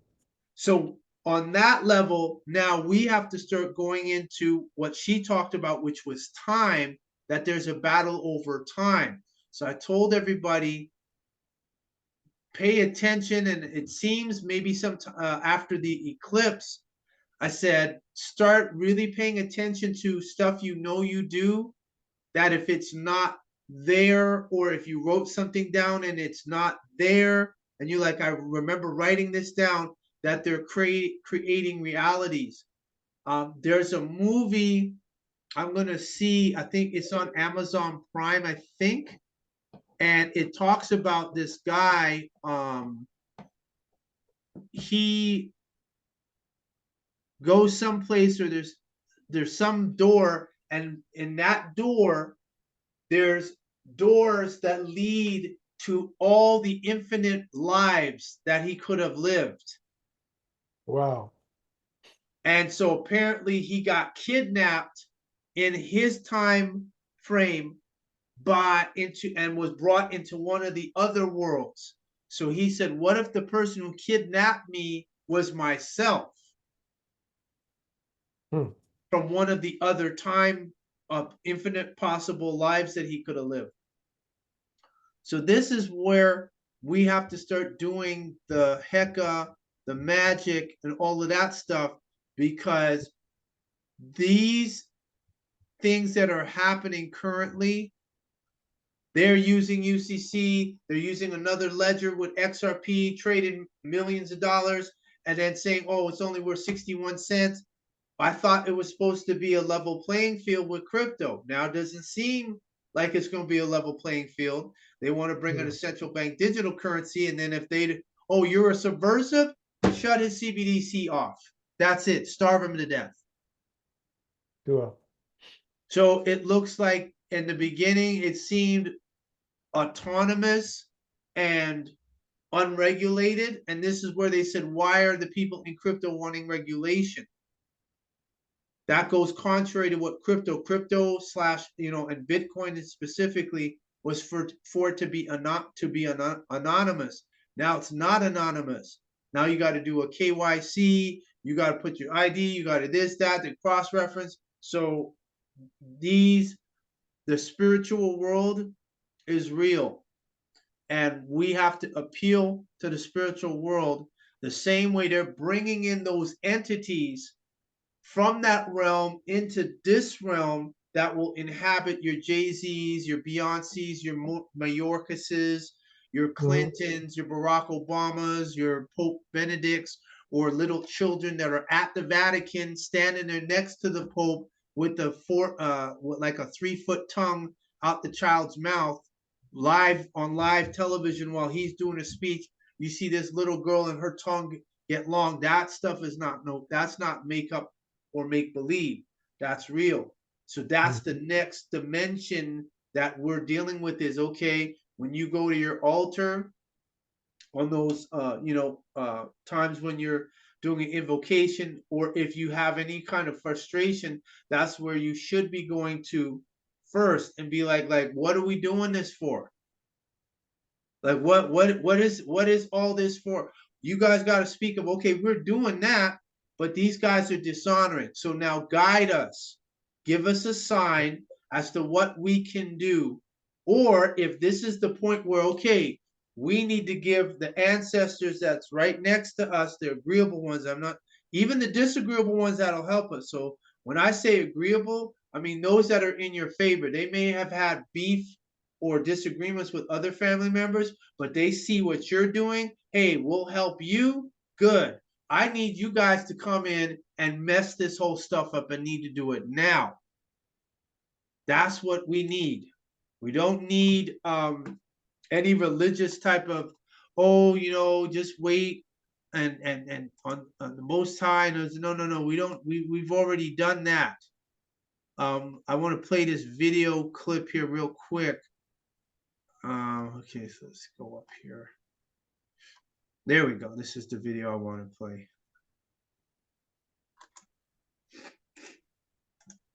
And this is what I mean by that, everybody, of the spiritual realm. I think of Fairty, or who gave me this one here? Yeah, it was a Fairty gave me this one. Oh, hold on, let me put it on the screen. So watch out now.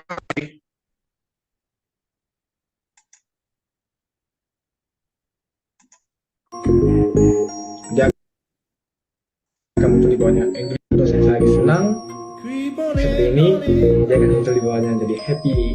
Dan ketika saya marah, dia akan muncul di bawahnya angry. Dan juga ketika saya sedih seperti ini, dia akan menunjukkan bahwasanya saya sedang sedih, sad.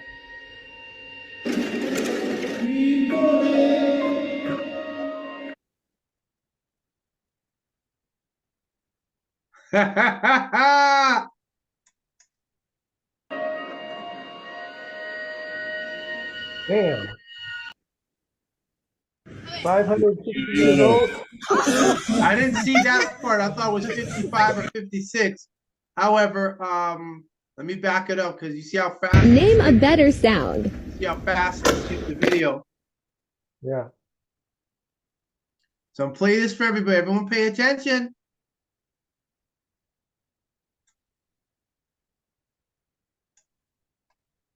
So now y'all not gonna give me the video? See, this is happening live. Look, I clicked. This is not the link. Let me refresh this and see what happens. This should take me back to the video. Yeah, I think if you click out of it and click back into it. Yes, but that's not the original link that I put in here. Right. I'm supposed to be able, if I refresh the page, it doesn't matter if it goes to another video. I'm supposed to be able to refresh and go back to the original because I pasted it in here. Yeah, that's TikTok's method because they want you to set up an account. Well, that won't be happening. Well, I know what you're saying. Okay, so here's the video again, everyone. Everyone pay attention.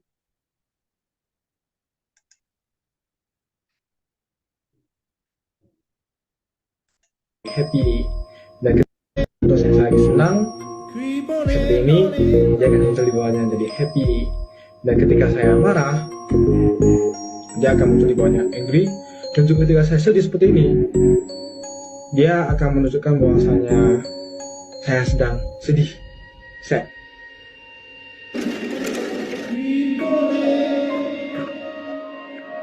$560 to $565. And this is the computer picking it up. Yeah. So what is the computer? And he's like, there's nothing there. But the computer is sensing what? An energy field. Frequency, yes. Wow. And he's between 1823, his expression, shock.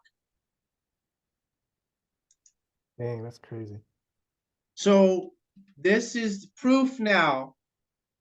The spiritual realm is real.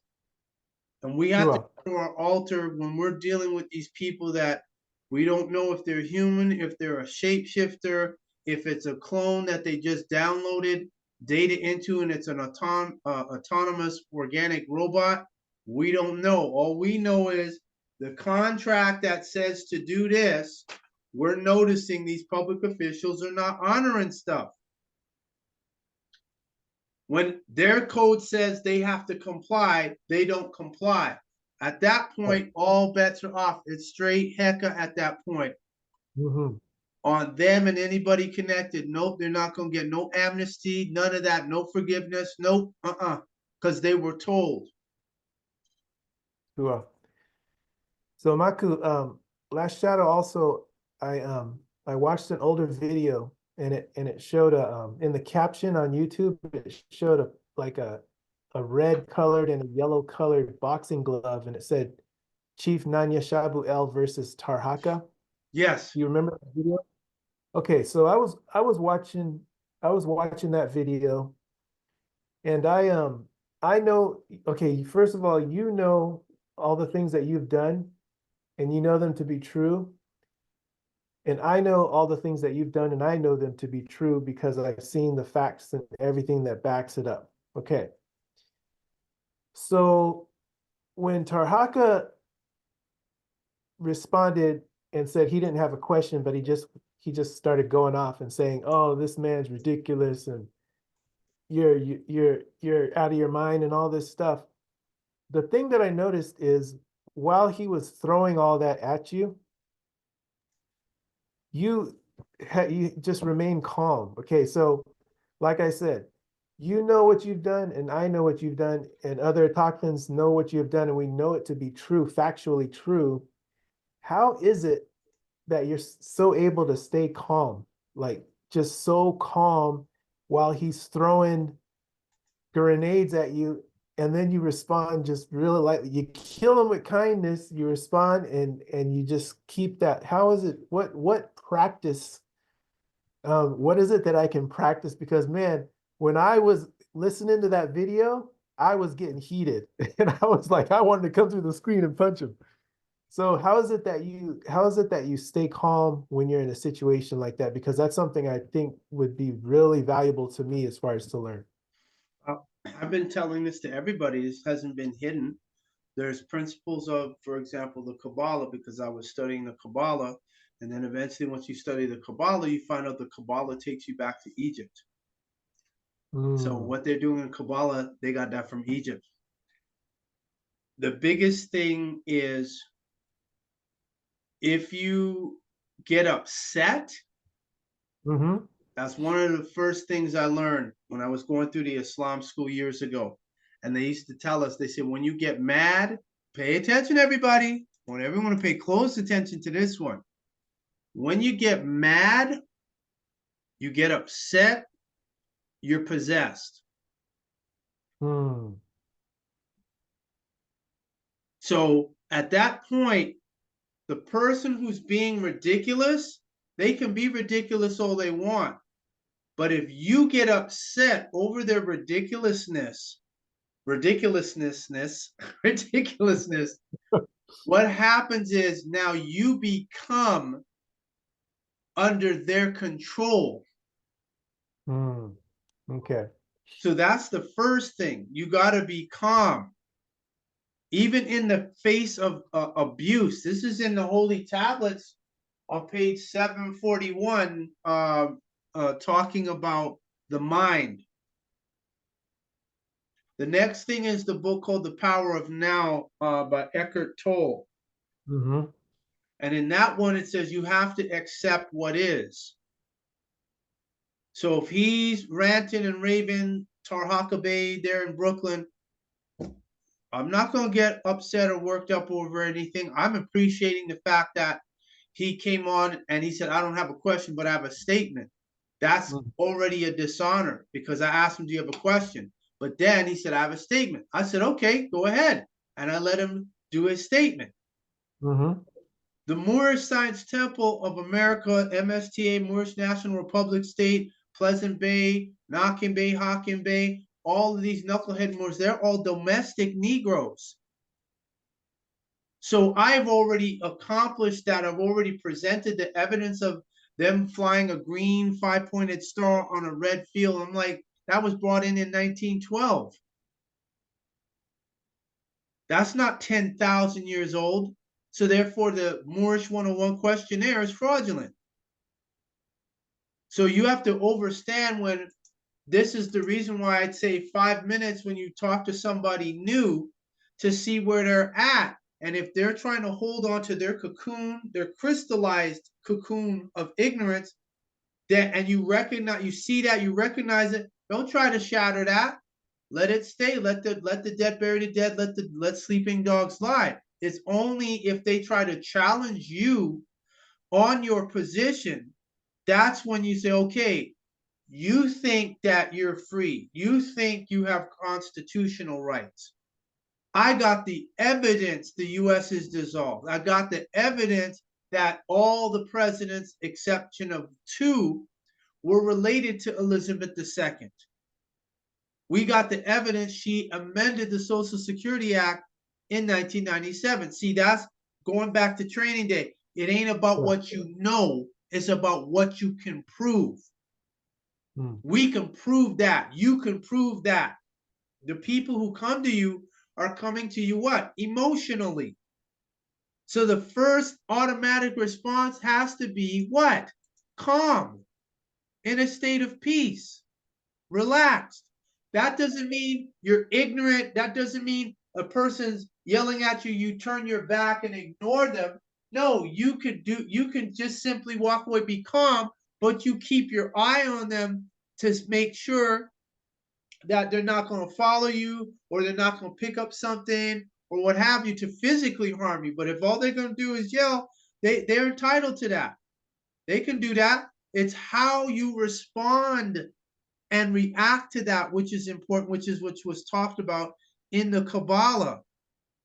Let the other person vent. You stay calm. Anything that you do from that moment, because that's what's called that resistance.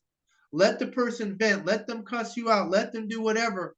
Then when you respond, it's going to be grounded, as they say, in the light, because your decisions are not going to be made in an emotional state, in a reactive state. Your statements will be made based on logic. Like they say, anybody who's taken any kind of martial arts, they'll tell you, you don't fight when you're angry. Right. Because if you fight when you're angry, you're not thinking. That's why the old saying is, don't be worried about the guy at the dance hall, bumbleclot, this bumbleclot. You don't worry about him. The guy over in the corner, they're just standing there, ain't saying nothing. Worry about him. Because you don't know what he's going to do. The one who's ranting and raving, you already know he's done. He's already going to be neutralized. But the one over there, just sitting there calmly, ain't saying nothing, that's the one to be aware of. Not no guy spouting off no stuff. So I already know where Tarhaka and the rest of their mindset is coming from. So there's no point in getting upset. This goes back to the training, and even being calm in the face of embarrassment signifies a strong mind, because you don't identify with the insult. You don't identify with the emotion.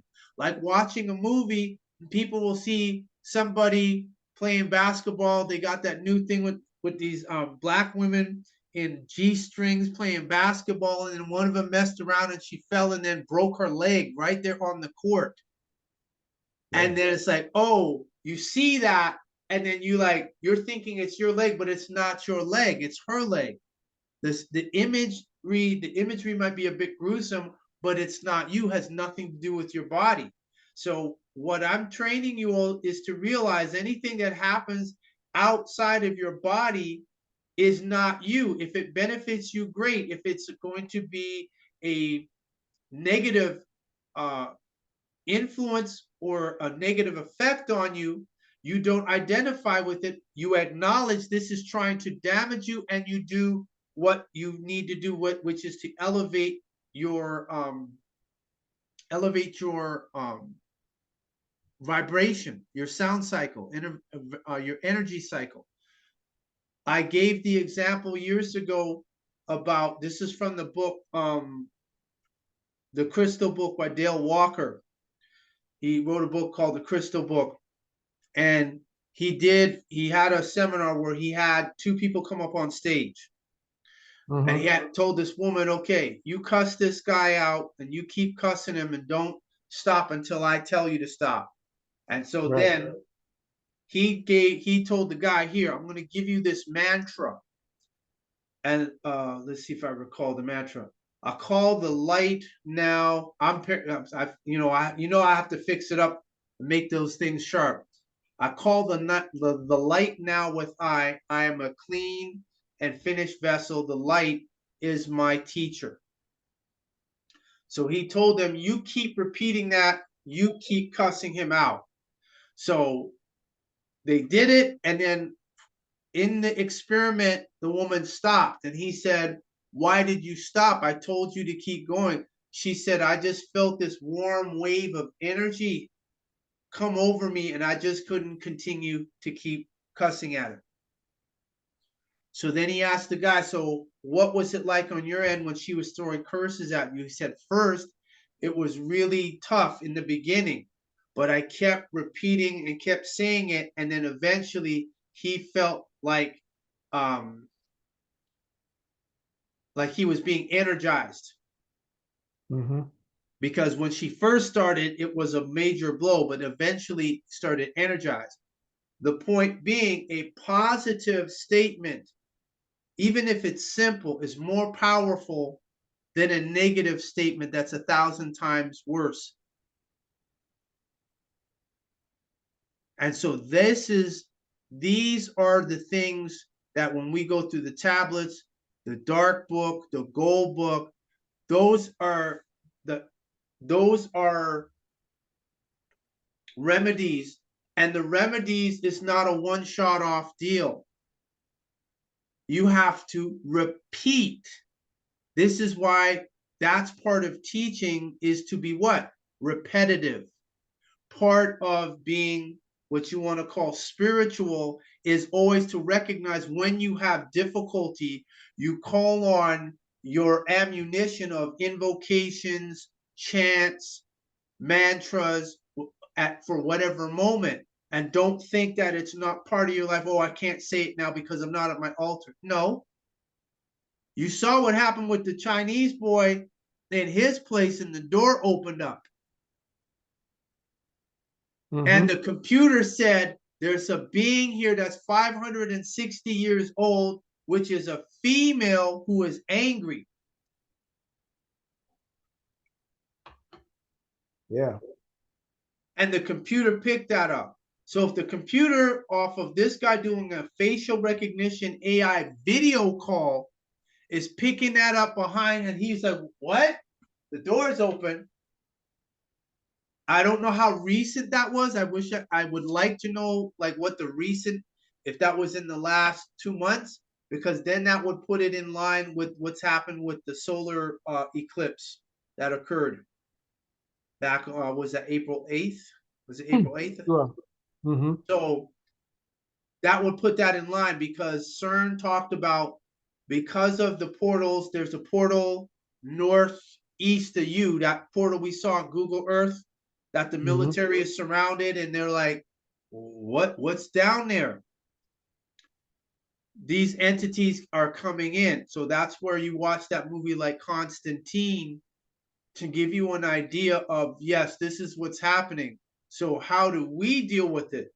The darkness is our ally. Darkness is not evil. Darkness, again, is very much like an object. The cup is all that it is a cup. I'm not saying darkness is a cup. I'm saying darkness is an example of an object. So what you do, the darkness can be agreeable and the darkness can be disagreeable. It's all a matter of who is in the darkness and what their intent in the darkness is. So being calm is the first thing, and it's an automatic to me, because when I see they get emotional, or then he wanted to insult me, that didn't do nothing to me. I'm used to being insulted. That's nothing new. The biggest thing to me was, why are you so upset and not having a logical discussion on these matters? Because I'm a threat to him being able to do either his show, have his temple, etc. And so I represent the end of his existence. I become Thanos. I become Anpu or Anubis, the Egyptian god of the dead. I become what's her name? Not the Uchat, but Nechibit. Nechibit was the vulture goddess in Tamaray. And what did she do? Devour the dead. We said supplication 25 from the gold book says what? We accept this duty by you, the Natiru, that you, the Natiru, have lain on us to clean up the filth of the non-submitting fools, which includes the Nuwabians, the Sabaeans. They fall within that category because they don't talk about the gold book. They don't talk about the holy tablets. They don't talk about Els and Jill. They don't talk about none of that because all of that is spiritual. Because once you go through that and you see what they're doing versus what's in the book that their spiritual master came and told them to do, that tells you, oh, you guys are the disagreeable ones, which is what was talked about in the holy tablets in chapter 10, which is the disagreeable chapter. And so that's why I said we don't have to get into long, protracted arguments with people anymore. 5 minutes. If they're ignorant, let them stay ignorant. Seek the living amongst the dead. You move on. So being calm and being relaxed is the key. The most dangerous kind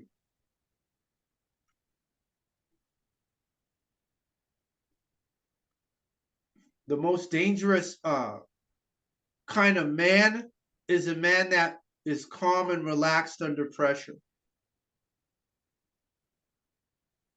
Cool. So a lot of stuff you have to let go. You have to like, don't get caught up on it. Don't get caught up into the emotion of it. And some things you just cut out entirely because it's okay. What's it doing for me? Okay, Jada Pinkett Smith wanted to feel good with August Alsina. It's a whole big scandal. Yeah, I'm gonna watch it, but at a certain point when it starts becoming where everybody's talking about it and that's all they're talking about, and I'm like, what's this doing for me now? How's this helping me? And if it ain't, I don't need it like that. Be aware of it, be knowledgeable of it, but not for it to become an obsession. Cool. I observed that as you let him rattle on, the further he got more nervous because he was running out of what to say. And then it got to a point where, oh, I don't have time for this. I'm a busy man. Where he didn't even honor the fact of why he even got on that call. So, well, if he's a busy man, what did he come on the call for? If he's that busy, see, that's a subtle way. That's a finesse master. That's a way of saving face due to the fact that none of the Moors, Sot-Nitter, Sarasut City, and then what's his name just came out the woodwork. Sarasut City reappeared after how many years? And I'm like, okay, why are these guys coming back? I said, okay, they send in the black agents back out again for them to redirect people because Polite's gone. So they don't have nothing with Polite. They don't have nothing with red pill, blue pill. Young Pharaoh, he's not really doing anything. So all those guys that were getting all these numbers and hits on YouTube, now you don't see them around. What's going on? Agents. Because they still black. See, in the future, they're gonna look at people's contracts. This is what I've been telling people if they are going to listen and pay attention.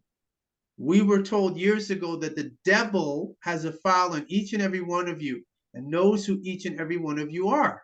So if people thought they were going to go learn something, walk away, and that's it, and their life will just, and they're like, no, the devil knew, oh, you was wrapped up in that years ago. So now that we know we're white, that changes everything. Goes upside down, inside out, because how were you all contracting with people that have no equality under the law? This is where the black lawyers come in because they're saying, oh, 13th, 14th, 15th Amendment overturned Dred Scott. Good. Show me the court order. Show me the court case. Show me. Once you ask any black lawyer that, Malik Shabazz, because a lot of them, because my channel's gone down, I got a couple people contacting me because they don't see nothing. So now they're concerned. Like I said, yes, you guys thought you're just going to sit back and watch. And then YouTube went and pulled that one on y'all. Now y'all are stuck. They're not going to call me because I'm going to say, well, who are you? Come on the webinar. You're one of the 4,000 people I had subscribed. What were you all doing? And so now that it's down, now it's got to be refound. I'm not even worried about that. This just takes everything that I did over the past 15 years to a whole different level. And now, thanks to the Vatican mentioning the 1537 Sublimis Deus, That is it. That right there is another remedy to show that we cannot be economically enslaved. Sure. Because the Vatican said we can declare it null and void. Null and void. Absolutely. Maku, with myself, Achachak, Afirti, and yourself, do you, from the level that we've gone, would it be safe to say that we are not only indigenous, autochthones, and secured parties, but that we're decorated secured parties? That were what? Decorated.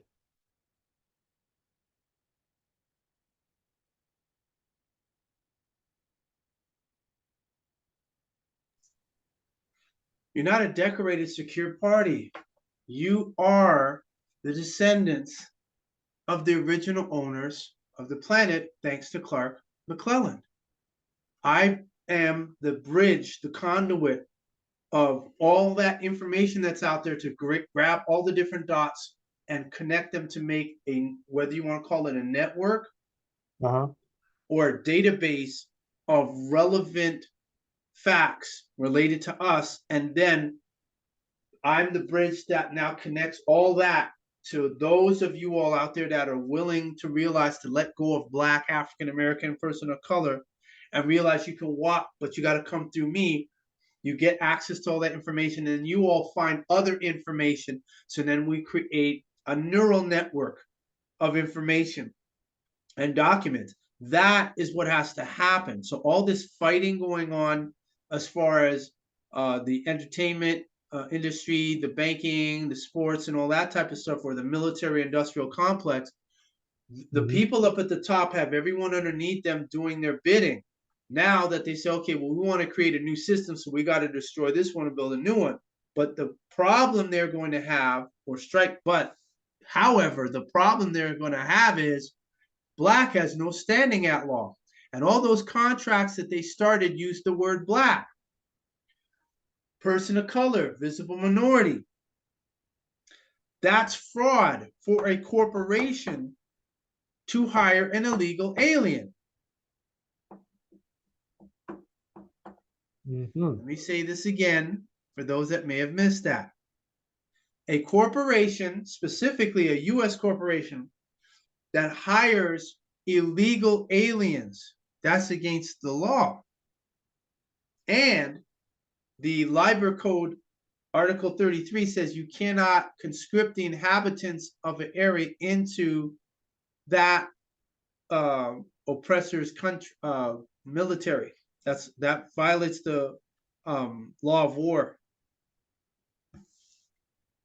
What order was that? That's the Liber Code, Article 33. Is it general order or general rule number? It's General Orders 100, also known as the Liber Code. Okay, so this pertains to any black judge, any black public service agent, any black mayor. Let me present this. Yes, let me present this for you. Article 33. It is no longer considered lawful. On the contrary, it is held to be a serious breach of the law of war to force the subjects of the enemy into the service of the victorious government, except the latter should proclaim, after a fair and complete conquest of the hostile country or district, that it is resolved to keep the country, district, or place permanently as its own and make it a portion of its own country. Now, the 1814 Treaty of Ghent, because of the War of 1812, stated in Article 11 that indigenous or Indians, as they say, have whatever rights and privileges that they had before will be reinstated. So now the people who are Black or African American, there's no treaties anywhere with Black or African American people. This is why I don't understand. How come Umar Johnson doesn't get this? How come Cornel West doesn't get this? Nikki Giovanni doesn't get this. The Congressional Black Caucus don't get this. The historical Black colleges and universities don't get this. They don't exist. Let me say this again real quick. We have a new person. She came out from Texas. Black doesn't exist. So since Black does not exist, they have no rights. Once you recognize that, you're going to be very particular about who you associate with. And as hilarious as it might seem, yes, you have the Amorites, and they're going to come to they're getting their wake-up call that they're not white. They're pink at best. So therefore, they committed fraud by identifying with a word that has no connection to their DNA.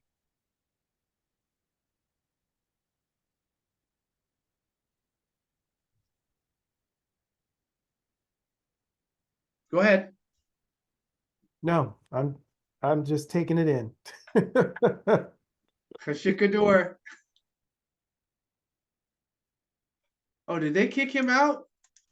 Okay. Aferti, go ahead.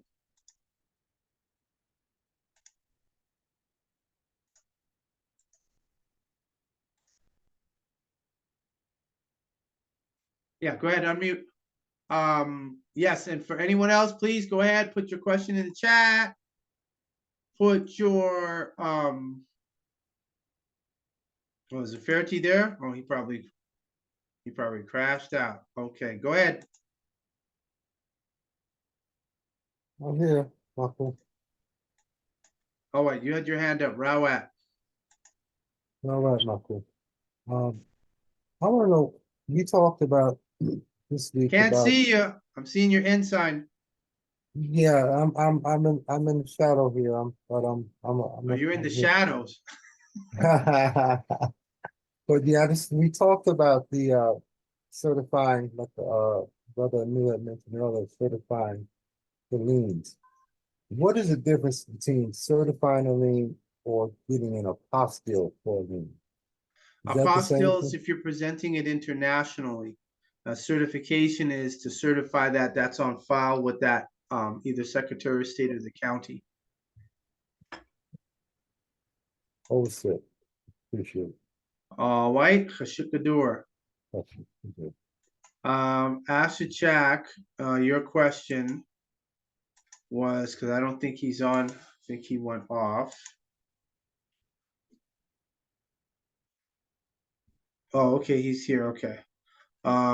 So I thought you were on Turtle Island, Misnomer, United States of America. Also, I was making a suggestion based on you being in the corporate United States of America. I don't overstand this statement. That was a reply to Trapani, the Trapani person in England. You had answered their question earlier. They're in You're talking England. about Tiffany? Yeah, and I was making a suggestion with regards to completing the process because her comments is related to UCC, the way I received it. So I was making a suggestion. That's all. Because you could do Accepted it. for value and consideration. Okay, so Tiffany, your question was, so did you say I should find out how to file a lien here in Albion? Tua, that's what you want. That's exactly what you want to learn.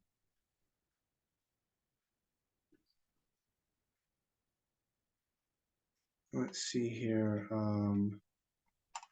All right, that's it. So does it look like we're going to end early today? Come on now, take full advantage. Otherwise, we can call this a wrap. Let me just check this chat one more time. Lukewan, go ahead. Hey, Chief, I do have a question. And you're talking about the Libra Code, but it couldn't be conscripted into the military or in the service of the government. there are veterans like me who were military, and according to the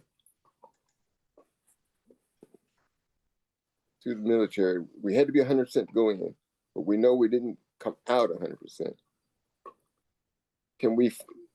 What can we do about that? Because we didn't come out, when we came out, we didn't come out the same way we went in. Yeah. United States is dissolved. How Right. is the United States corporation going to draft or ask former soldiers to report for duty Come and back. they're dissolved? Yeah, they're asking to come back. Well, asking is a kind of deceptive word. Yeah. But my question is, the thing is making them, because we know they're dissolved, making them make good on what was done to some of the soldiers. Because, I see a lot of talking about what happened to at Camp Lejeune, what happened at the firefighters, foam substitute firefighters. But my issue with them is what the shots they gave us before for Desert Storm and the Fort McClellan. All right, so I'll answer that because I've had a question similar to that asked of me in the past. And there's a lot of, I won't say a lot, but there are some Autochtons who were in the military. And I told them, I said, listen, when you contracted, you were African American. So if they go in a ghetto and there's about 50 guys that are going to join the military and they pass their test, they're not going to say no. They need the manpower. And if they say we sending them front lines to die anyway, yeah, because I met a woman when I was in Macon. She was in the military for like 25 years, and they sent her to the front line. And the day she went, so she had to go to the front line. She put the key in the Jeep, and the Jeep wouldn't start. So she, because she's trying to go out, I got deployed, I got to follow orders, and it wouldn't start. So then she went back to, I think it was her commanding officer, and he was shocked. But he was like, what you doing here? I thought you would have been dead on the front line. Yeah, I would have. She said, but the Jeep wouldn't start. So those are the things that I'm saying. People will get protection, whether you want to call it guardian angels or what have you. Now, in terms of what damage has been done to some of the soldiers, that's going to come back to race again, contract again. And see, the problem is, on one hand, they've accepted a lie. That lie is embedded in their cells, fully, wholly. Now, for those that were in the military that realize it was a lie and are making the changes, now that's going to be a renaissance of their cells, their atoms, their quarks, etc. As we keep going forward, talking about us being white autochtons, being descendants of the original peoples of the planet, etc., all that other stuff you're talking about is going to change, and it's changing right now. The issue is, do the men and women that you knew have the ability, the intestinal fortitude, the adaptability to change? That's the question. Because my test is 40. At 40 years old, if you're not open-minded and don't have the experience to say, hey, you can't stay static in a dynamic universe, because the universal maxim is change is supreme. So if you don't change, what they say, you got to change with the times. So if they're not going to change and they're stuck in 1980, 1970, 1960 in their mentality, there's dead. You know what the deal is. There's nothing you can do. You trying to pull them is like you in a crossfire they're shot in the leg or shot in the chest, and you trying to bring them back. on your back, which is going to slow you down, which means you're apt to get shot, both of y'all. So see, those are the type of decisions that at a certain point you have to look at it from the logical standpoint. Can I rescue this guy without dying? Great. Yes. I can't. No, he or she gonna have to find a way out. And if they're really damaged, nope, not even gonna do that. Because the old saying is misery loves company. Sure.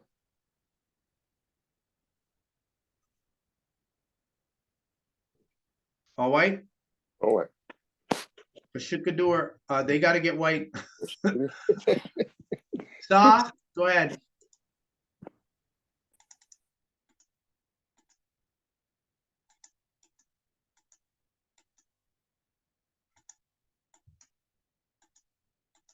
Here I am. Okay. We were having a very interesting conversation earlier. Some things I didn't know about Christopher Columbus. And so I said, well, let me ask on the webinar, and then that way everybody can hear the answer.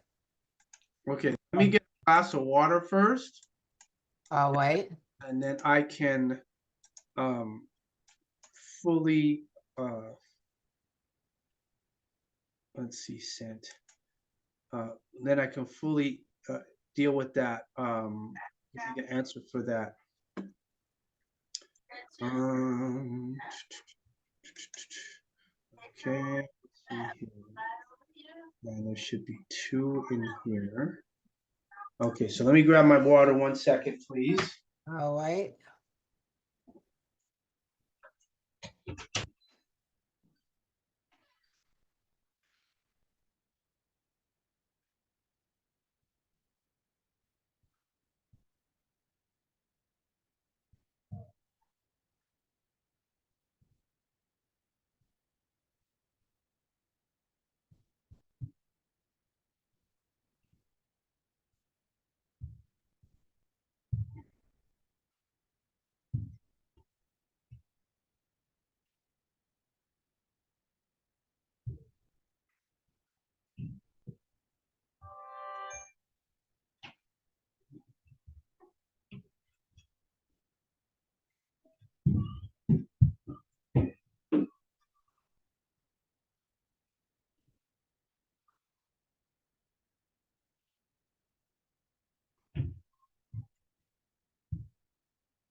All right, I'm back. Can you hear me? Oh, nobody can hear me?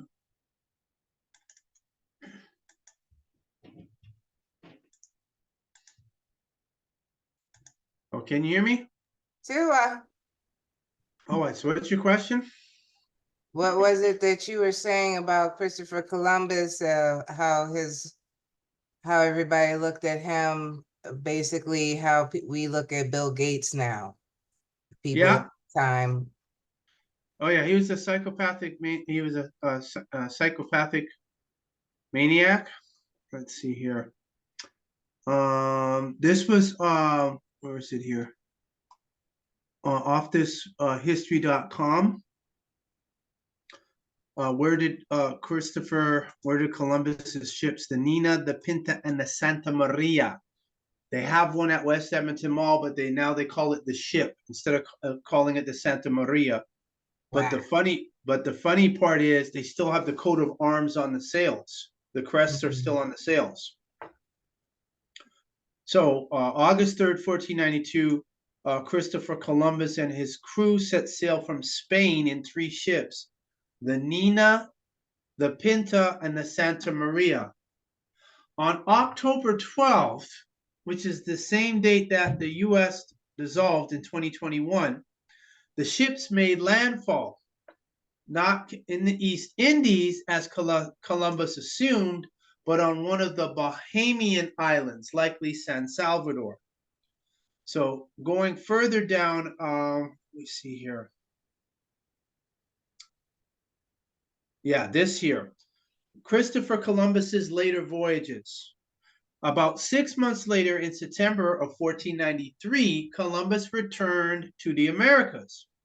He found the Hispaniola settlement, that would be modern-day Dominican Republic, destroyed, and left his brothers Bartolomeo and Diego Columbus behind to rebuild, along with part of his ship's crew and hundreds of enslaved indigenous peoples.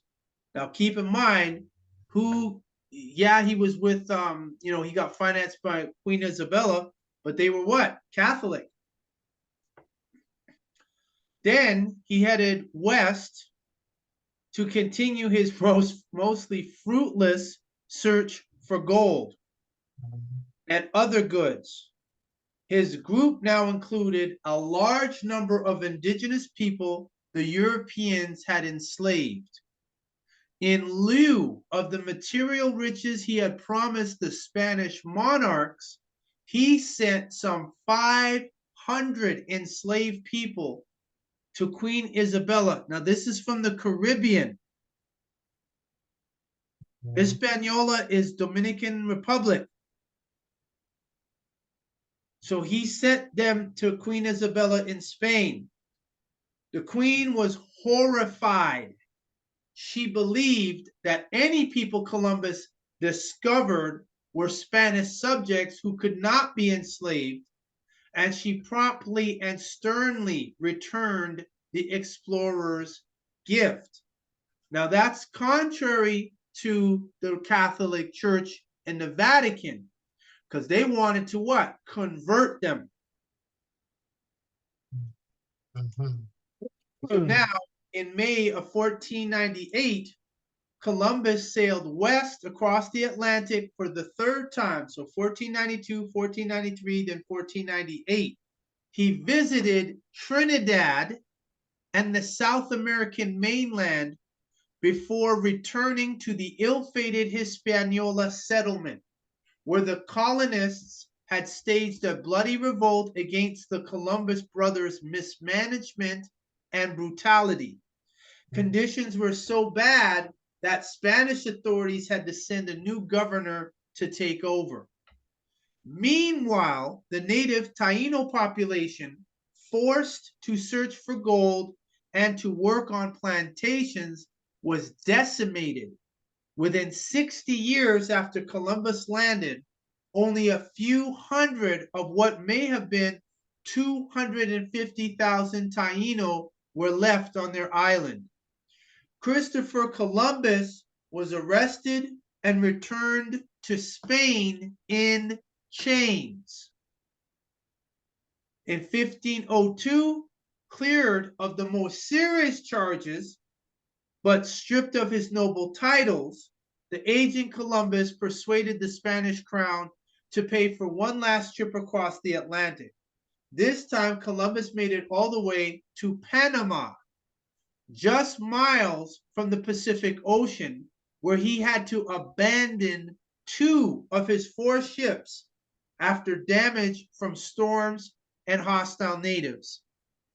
Empty-handed, the explorer returned to Spain, where he died in 1506. Yeah, the image has never been put in our heads of him being in chains at all. But then, and remember, he was cleared of serious charges, and then he was stripped of his noble titles, but then a statue was erected and Columbus Day was celebrated, and he was a psychopath. And the fact that he even had a chance to sail out again. It's like Hail supremacy. Yeah. But it seems those natives knew they were on the lookout for him and his kind. They said, oh no, you won't do us like you did the Taino. So those are the things that we all have to start putting out on social networking. We have to start speaking about it. We have to correct the wrongs. Right. We have to clean up the filth made by the non-submitting fools. And so we make that, what I just spoke to you, part of our lives in everything that we do, because it's a variable in a giant equation. It's only recently they pulled his statue down, just as Tawny's statue down, John A. MacDonald's statue. So it's overstood that the younger generation, right? I don't care if they're millennials, Zers, whatever they call themselves, they're realizing that going forward into the future, they're not going to have a future, because you can't continue to keep lying, killing, committing that fraud, but then you want the society. Because think about this, I'm going to say this now. The video that I showed about the Chinese guy having the facial recognition meeting, and then the door opening up and some being that he can't see walking in the computer identified. 565 That's what I mean. That is what I mean. Go ahead. Yeah, the being was a woman that was 560 to 565 years old. That's what it said in the description. Yes. So now I don't know where it was. That could have been here in the West. So what if that was a disembodied spirit of one of our ancestors that was here? And he's sitting there spooked out because he's seeing, it's saying 565 years, and even knew what the emotion was, that it was angry. Yes, yes. So we have to appeal to the spiritual realm, our ancestors, the ancestors that are assisting us, and we have to be very firm in, like, listen, you have to help us, because the people we're fighting against, they're calling on disembodied spirits, entities, doing rituals on TV. And I'm sure they got that from me, because I was doing the healing fires for the solstices, the equinoxes. We do them live, and they said, oh, we'll just turn the concert and turn the concert into a ritual. Also, CERN is doing rituals. So this is a spiritual battle. This is not no joke. If you need, okay, I need some study materials. Constantine, the Omen, the original Omen, Rosemary's Baby. Those three that I can name off the top of my head. If you can get your hands on the V series from 1980, the Visitors, which were beings that look like they were human, but they're actually reptiles. All of this is part of the equation. And the movie, that movie we saw 2 days ago, I can't remember the name of the movie, where the angel Michael was a nigger that came down.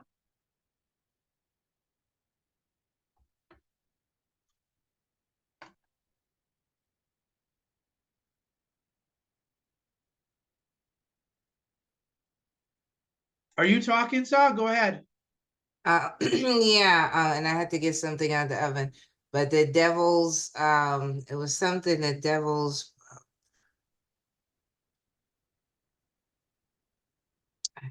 seemed like it started with the letter. Oh, it's the Devil's Conspiracy. Conspiracy, okay. Yes, the Devil's Conspiracy. Yeah, that was real good. That's real good. It's Smoony. But if there's any more to that you want to elaborate, I'll be listening. If I want to elaborate on what before I let you go. Well, I guess anything else, I guess you did answer the question, really. I just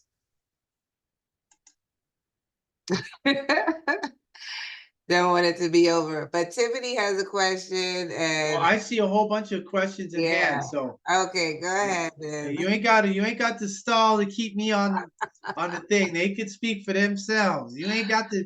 Don't try to be savior. Annapurna, you had your hand up. All right, go ahead. Turn your mic on. How you doing all? Greetings. What? Greetings.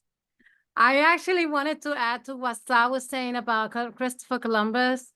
I visited Dominican Republic back in 2002, and I remember going to Santo Domingo, and they say that they have Christopher Columbus' body buried there. They don't allow people to actually walk inside or take pictures. So I did visit the monument, so-called, whatever they call that, which, you know, they're very Catholic there. Yes. Okay. So I remember that I tried to take pictures, you know, I'm talking about back in 2002 when I visited, and they did not allow me to go get closer. No, that's Christopher Columbus' body. And they're very, very into saving this man, like literally, like they cherish him. And I was like, even back then, in back of my mind was like, no, this is wrong. Like literally, this is wrong. Something told me inside me, this is wrong. They actually believe that this man was there for them. That they have to praise him. That's how they, you know, that's what I wanted to add to Sa's, you know, Christopher Columbus part. Yes. Yeah. That's the same thing with the First Nations up here. They're all Catholic, and I spoke with one elder, and that's why the drum ritual was an idea. The other idea was having a giant powwow. Like, why don't we all meet and do a powwow? And then the elder liked it, but he said, but then people got to travel. So then they got to travel, they got to spend gas, they got to find hotel. I said, okay, then why don't we just do it wherever we're at? And that was an idea that sat for years until what happened to us at Boss Hill. Now this will be what, our 5th year of the drum ritual. When was that? This will be our 5th year, I think.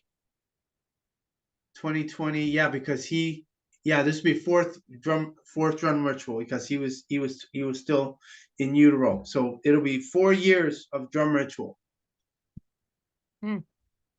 These are the type of things that we have to do to bring that energy. And now that we know the truth, that we've been lied to, just like when I went to Banff, which are the mountains over here, and one of the restaurants, it was the Keg, and they got pictures of all the indigenous, and they're all dark. They're darker than me. Darker than me, up in the restaurant as part of the ambiance. And I said, wow. So we're walking around here thinking you're a citizen, and the whole time you are a descendant of the indigenous people that were here, but have no idea, or you have very little idea, or and now you're trying to recapture the culture, you're trying to rebuild that. And that's where we're at that stage, because we know better. And now we have the ability to be able to go in the world of commerce and not get swept up and still maintain our indigenousness. And that's a skill that people have to learn. Correct. Yeah. All right. I much appreciate it. Much appreciated. To let's see here. Okay, Tiffany, her question is, the Jebusites want to bring in their Messiah. Who is that? Their Messiah. I don't know who their Messiah is, but their belief is that once they do that, they did that ritual where they sacrificed that red heifer, So they're all on a religious tip now, that they went and found 2 red heifers. I think they were in Texas, that they found somebody who had 2 red heifers. So they bought the heifers, had the heifers shipped to Israel. They went and had a gigantic altar. You had to go up a ramp, and then they sacrificed the heifer. I think the video is on YouTube. I haven't seen it. I just heard that they did do that. And I don't know who their Messiah is. I just know, what I do know is that At-sik-hata said that Bill Gates was the Antichrist. And I was in the temple when he said that. 1999, either 1999 or 2000. Okay, tip also, can I speak on the 8 genders? Yes, the rabbis believe that there are 8 genders. The Jewish rabbis believe there are 8 genders. Or so they say. They're Jewish. Let's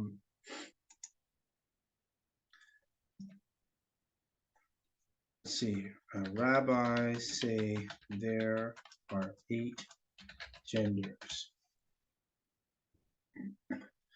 So here it is. Much appreciation to Google. According to transgender reform Rabbi Eliat Kukla Tuntum, is one of 6 genders in classical Judaism. Along with male and female, androgynous Atlanit is a person who was assigned female at birth, but is barren and perhaps masculinized, and Saris, a eunuch by birth, either through human intervention. So let's click on that. Tum. Oh, okay, I just saw it right here, because I clicked on that. The 8 genders in the Talmud.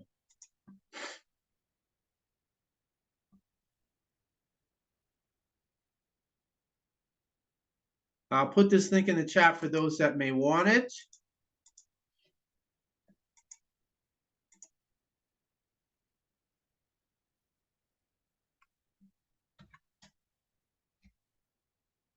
The 8 genders in the Talmud. Judaism has recognized non-binary persons for millennia.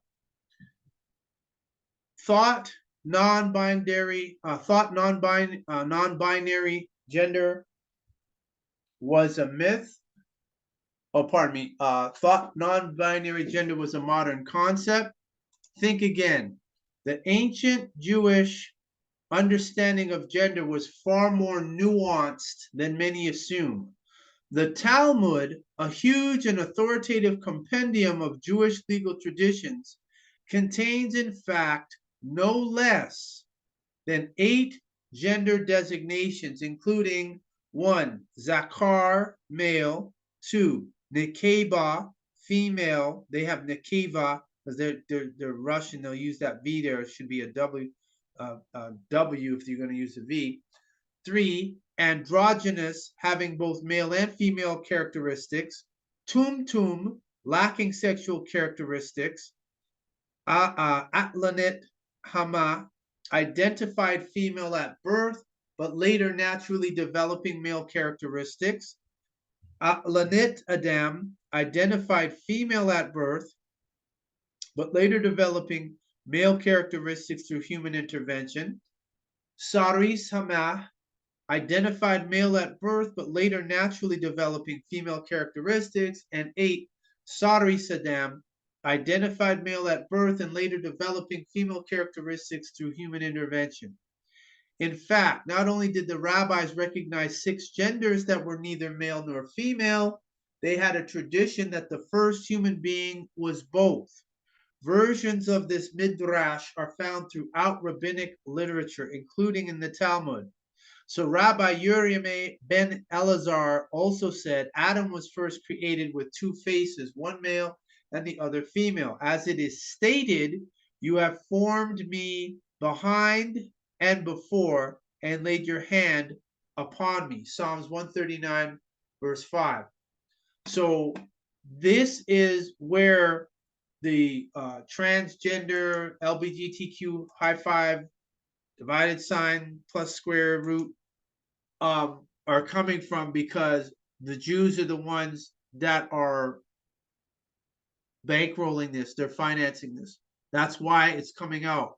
So another reality we're going to have to accept, which was a video from a Jew.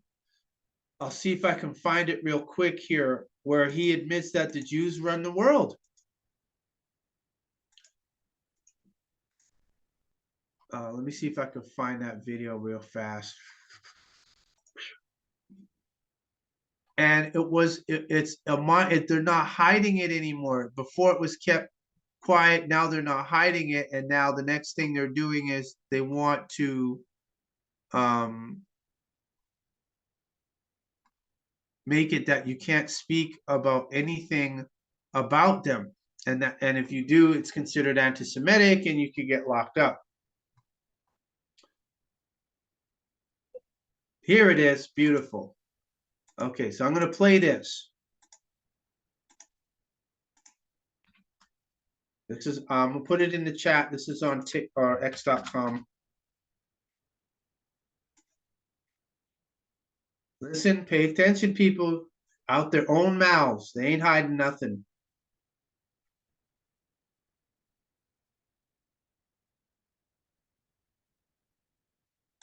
Always control you. Whatever you're gonna have, the Jews will always control you.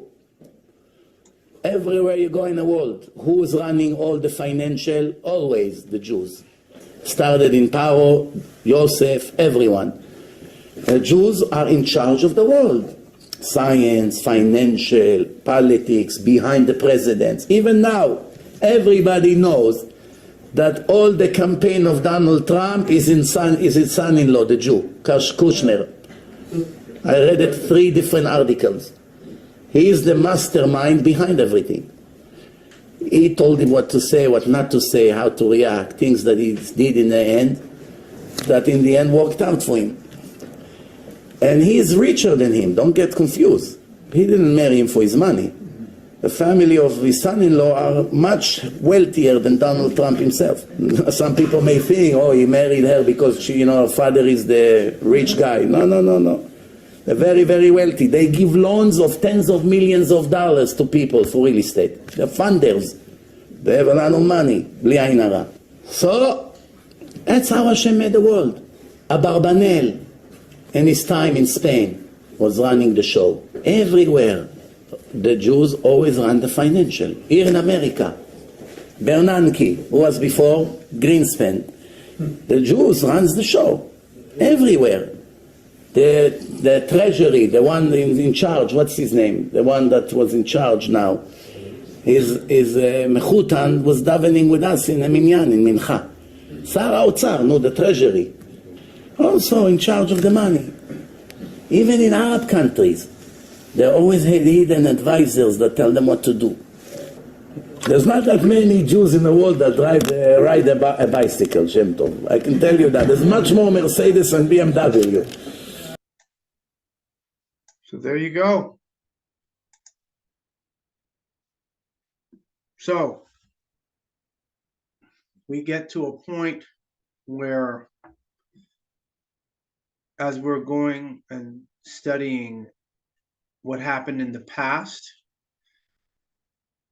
we implement that now, and the old ways that worked, not the old ways that didn't work. Because if there's tradition, but the tradition is not really healthy, but people did it because it was tradition, that's not what we're interested in. Tradition that is to our benefit, yes. Tradition that doesn't serve a purpose or is not beneficial, no. So this is where having that discriminating eye and being discriminating in your choice and your discernment has to be paramount now. Because you got a lot of people that will say, oh, we're doing spiritual systems or whatever, and they're no different than a Catholic preacher.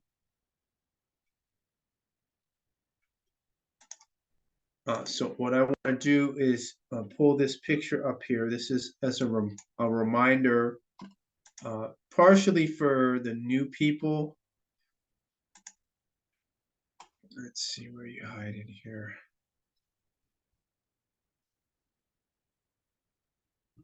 But more so but also to reiterate the direction that we need to go. Oh, did I just pass it?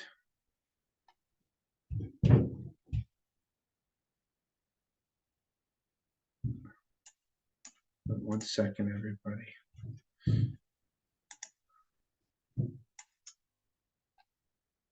There we go. Now, this is my favorite picture now. You can't get it anymore. The lineage time roll from Paulo Bina, I think is discontinued on Amazon, and the website that they have, I don't think you can get it. So this will give you an example, a synopsis of what the video that I just played and what we have to do. So currently where we're at is we're over here in this time frame. Blue, of course, symbolizes death. Red, of course, symbolizes life, oxygen. Now, Islam, which happens to be growing very fast again, is only 1400 years old. Christianity is older than it by about 500 years. And this was created by the Romans to be competitive as a competitor to Judaism, because people were into Judaism at that point in time, 1530 years before Christ. So if they believe this was when Jesus came forth, at this point in time, Judaism was in existence before that by 1530 years, based on what Mr. Obina has here. Now, what was before Judaism? Egypt.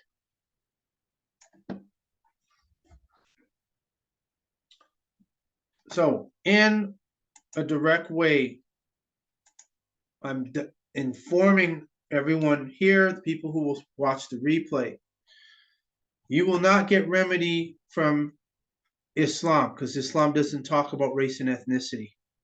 You will not get remedy from Christianity. The pastor, the reverend, is not going to talk about that because their contract bars them from doing that.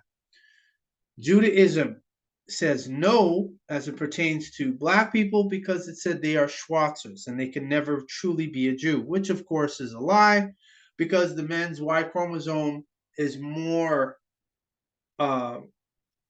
pure, if you will, than the Orthodox Jew, whose Y chromosome makeup is only 15% of their genes. People who are black, African American, person of color, indigenous, theirs is 85%. So we're in that capacity. We could say, yeah, we're the true Yahud, not Jews, the true Yahud. And before that was Egypt, going 4,000 plus years, 5,000, we've seen up to 10 million years old. So our remedy, we have to go to Egypt. Is everybody hearing me? If you are, put that in the chat. This is where you're going to get your spiritual remedy from. You're not going to get it from these exclusively. They will take bits and pieces that they got from Egypt. And when you study it, all of these, this, magic, the rest of it, I'm talking about magic, whether it's Satanism or what have you, they got some of their practices from Egypt. So this is where you have to go. Just like what Jesus did when he was young, and God said, go to Egypt to protect you against King Herod. That's where you're going to get your spiritual answers from. That's where we're going to get remedy from. Because don't you find it interesting that people who are either Christian, Jew, or Muslim, if they have a a party, they have no problem dressing up like an Egyptian. Why? The Egyptians were niggers. So they mock the fact that these people could get out of what we have them if they merely embraced Egypt. But because they refuse to, we're going to continually run the show. So I just thought that you all might want to know that. Anu, go ahead. Go ahead. You got to mute.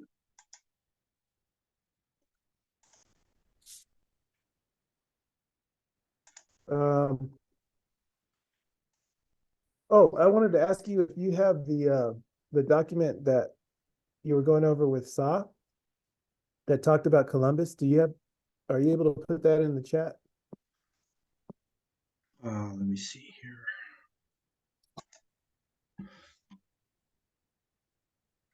I'll put the website because that's a PDF. Okay. So I can give everyone the website. history.com/topics.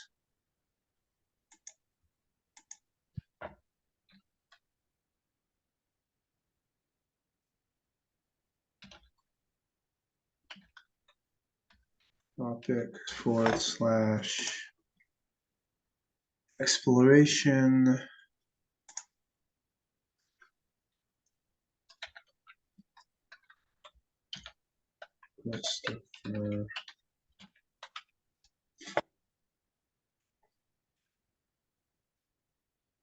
Marco, how do you think they pulled this off? The Jews How they pulled what off? having control of every damn thing. Kingu. It's right there in the first chapter of Holy Tablets. Kingu. See, you gotta go back and study tablets again. Yeah, I'm gonna pull it up on. I'm gonna pull it up. It's right there. I'm gonna pull it up on the. Let's see here.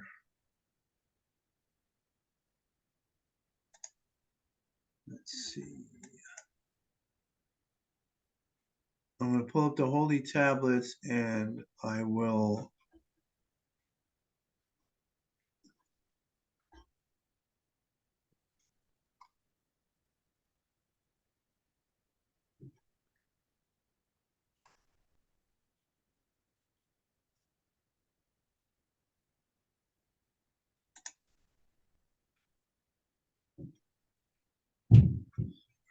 I put it.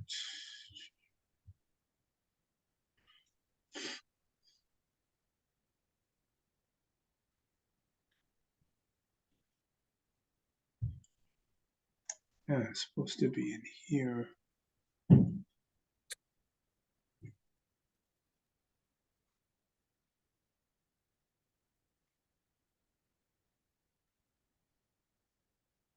Okay, so it's here. Documents.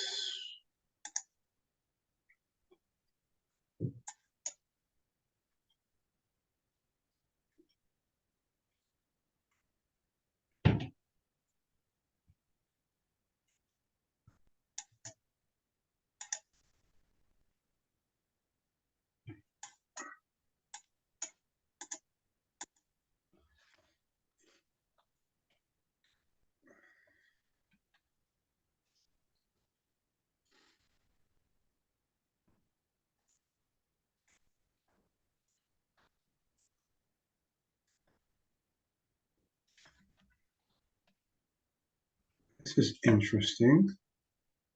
Where's Holy Ta- Oh, the.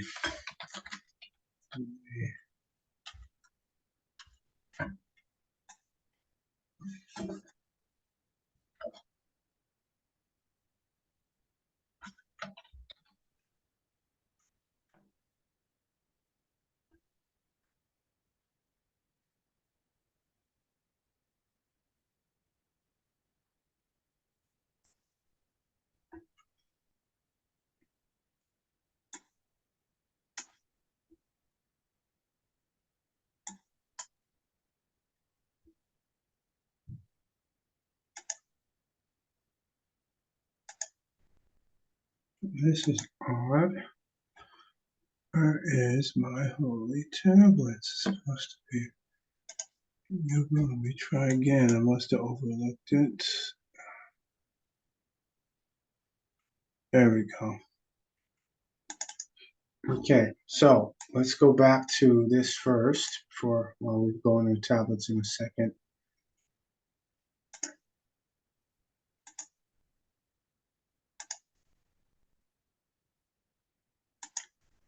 Oh, what happened here? Why am I getting an error message?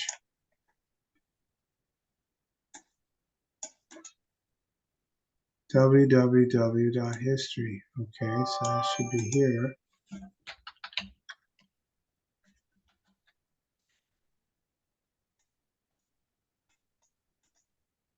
There we go.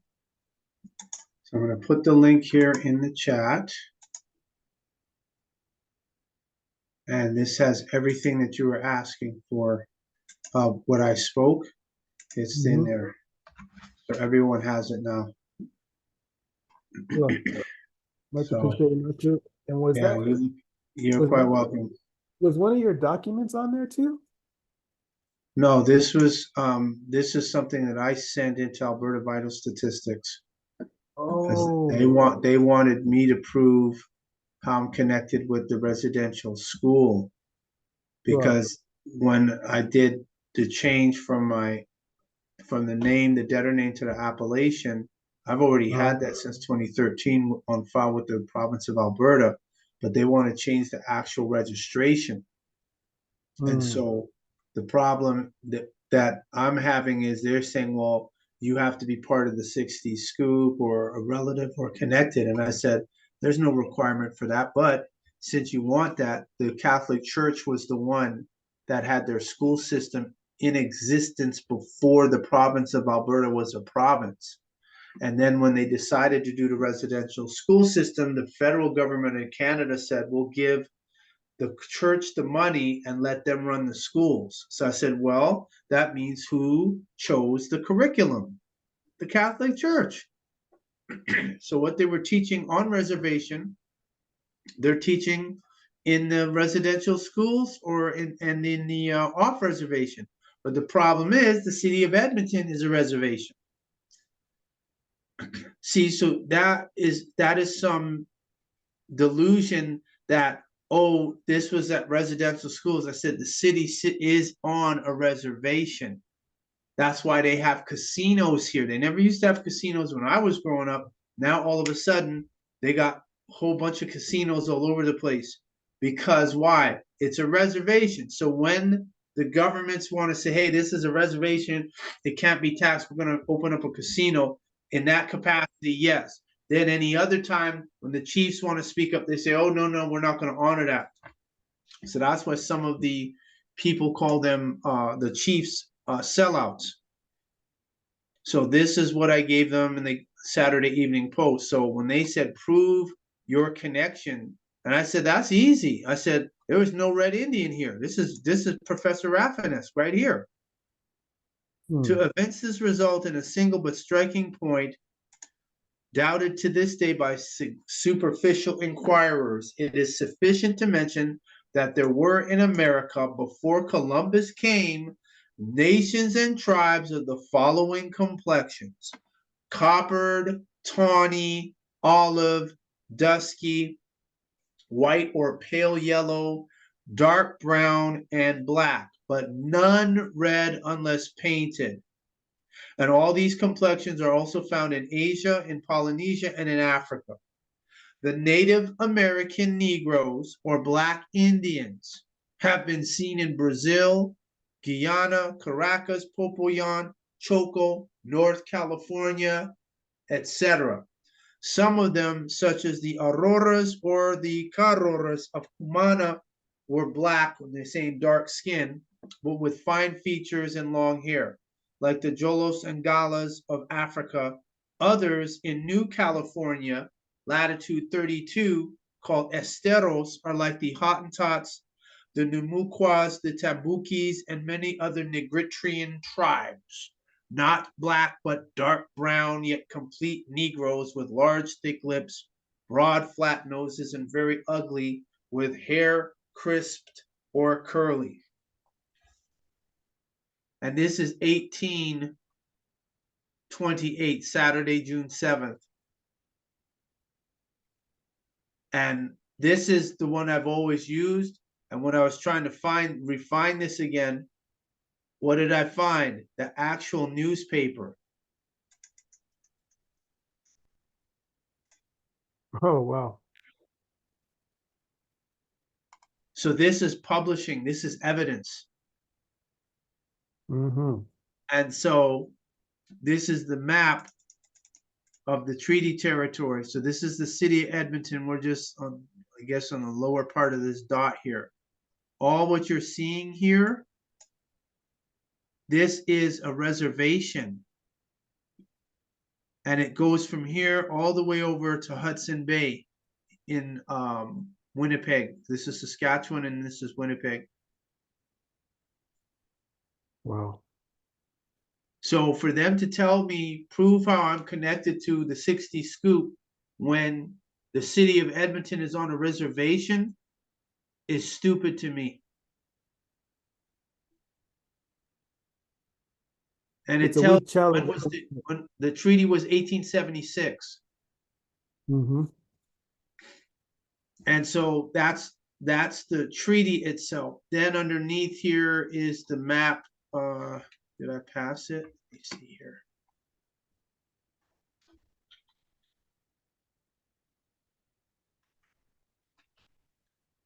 Okay, this is what's called the diocese for the Roman Catholic Church. So these are the dioceses and where they're located. So in Alberta, or in this region, the Catholic Church has what, 1, 2, 3? I think it's 3 dioceses. Because the legend here, let me see if it's on this side.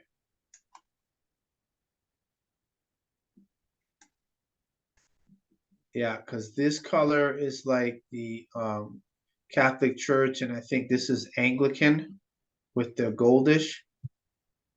So this is what they have for the dioceses, which is the church's jurisdiction. So in the city of Edmonton, the diocese, which created their Catholic school system before the province became a province with this geographic area that you're seeing here, the Catholic Church was already had a curriculum set up. Then when they brought in residential schools, the government, federal government, gave the Catholic Church money and said, here, you guys run the school. So obviously, who's going to set up the curriculum? The Catholic Church. Because they had guys with the name of Oliver and McDonald. They had set them, they had said the purpose of the residential school was to kill the Indian in the child and assimilate them. And they admitted to that. It's not something that they hid. So now, because that fact came out, Oliver is one of them, Sir John A. Macdonald, who was the Prime Minister of Canada, they have now, well, as far as Oliver is concerned, they took the name down and they gave it a different name because they realized he was instrumental in, Oliver was, as well as McDonald, in pushing the residential schools. And so it came out all the rape, all the abuse that the children suffered. They were taken from their families, put there, raped, abused. Then they were sent back. And then at a certain point, I think in the late 70s, I think that's when they canceled it. Now, the next thing with that is they didn't keep good records. So since they didn't keep good records, they said, and which is what I told Alberta Vital Statistics, gave them the evidence. They didn't keep good records, and the Catholic Church, the Indian agents and the Catholic Church did not keep good records, so they can't tell who went to where, because when they closed, they probably did what? Burned a lot of those documents. And the documents that they do have, the Catholic Church is refusing to turn them over or have them to be looked at. So we're the ones that have to set the record straight. I don't dispute the residential school. I don't say that it was unimportant because that's, a human rights abuse on Indigenous children, regardless whether they're from here or from the Red Deer Caves in China. My point is the fact that the Catholic Church was instrumental in on reservation and what they want to call off reservation. And based on the map that I showed you, Anu, to show you how far the land area was, city of Edmonton ain't supposed to be here. That's breach of contract. And so because of that, I told them at Vital Stats that here's the evidence you asked for. And their last response is, well, we can't, we're not in the position to make a conclusive determination. And I said, what do you mean you're not? You guys are the ones that are making the change. Now you're telling me you're not in a position to make a conclusive decision, which of course I know is BS. And that proves my point again of the genocide. We have to point out we're the first on the planet. And that causes problems business-wise. It causes problems economically. The only issue is if getting into a conflict with any of the code enforcers or cities or county corporations, etc. That's where the problem mostly runs into. Commercially, nobody's really looking at that. They're just like, can you sell? Do you want to buy? What product do you have? I'll buy it from you and deal with you at face value. Nobody cares. But when it comes to stuff like that, like what you're dealing with and the fair team and the rest, that's when it becomes a problem. Because remember, the same people that you're wrestling with, they have been programmed. So they're still thinking Gunsmoke. They're still thinking John Wayne. They're still thinking, oh, Redskin. And then it came out that a lot of the Indians in the movies, that they're wearing a headdress, but the headdress is for a Plains Indian. So if you're on the coast, you don't wear a Plains Indian. If you're in California on there, you wouldn't probably want to wear Plains because it's hot in California. So Plains headdress is not exactly the type of headdress you would want to wear. So, but who's responsible for that? The Jews. Or the Jebusites, as they are, the Ashkenazim. So that's why we have to keep setting the record straight. We don't have to twist people's arms. We're not forcing people to accept what we're saying. We're pointing it out. If they can disprove it, great. If they can't, then it stands as fact and we move on. Overstood? Tua, Tawahat Maku. Hashikadur. Lukman, go ahead.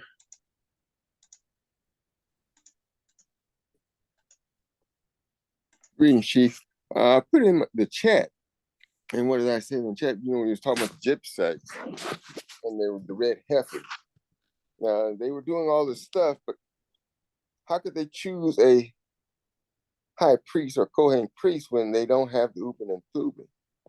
They need the breastplate in the Uben and Thuban in order to choose a high priest. Oh, your question here in the chat. How can the so-called Jews be doing anything without the Kohen or high priest when the only one to choose a high priest is with the Urim and Thummim, light and perfect? Perfection. I meant perfection. Okay. All right.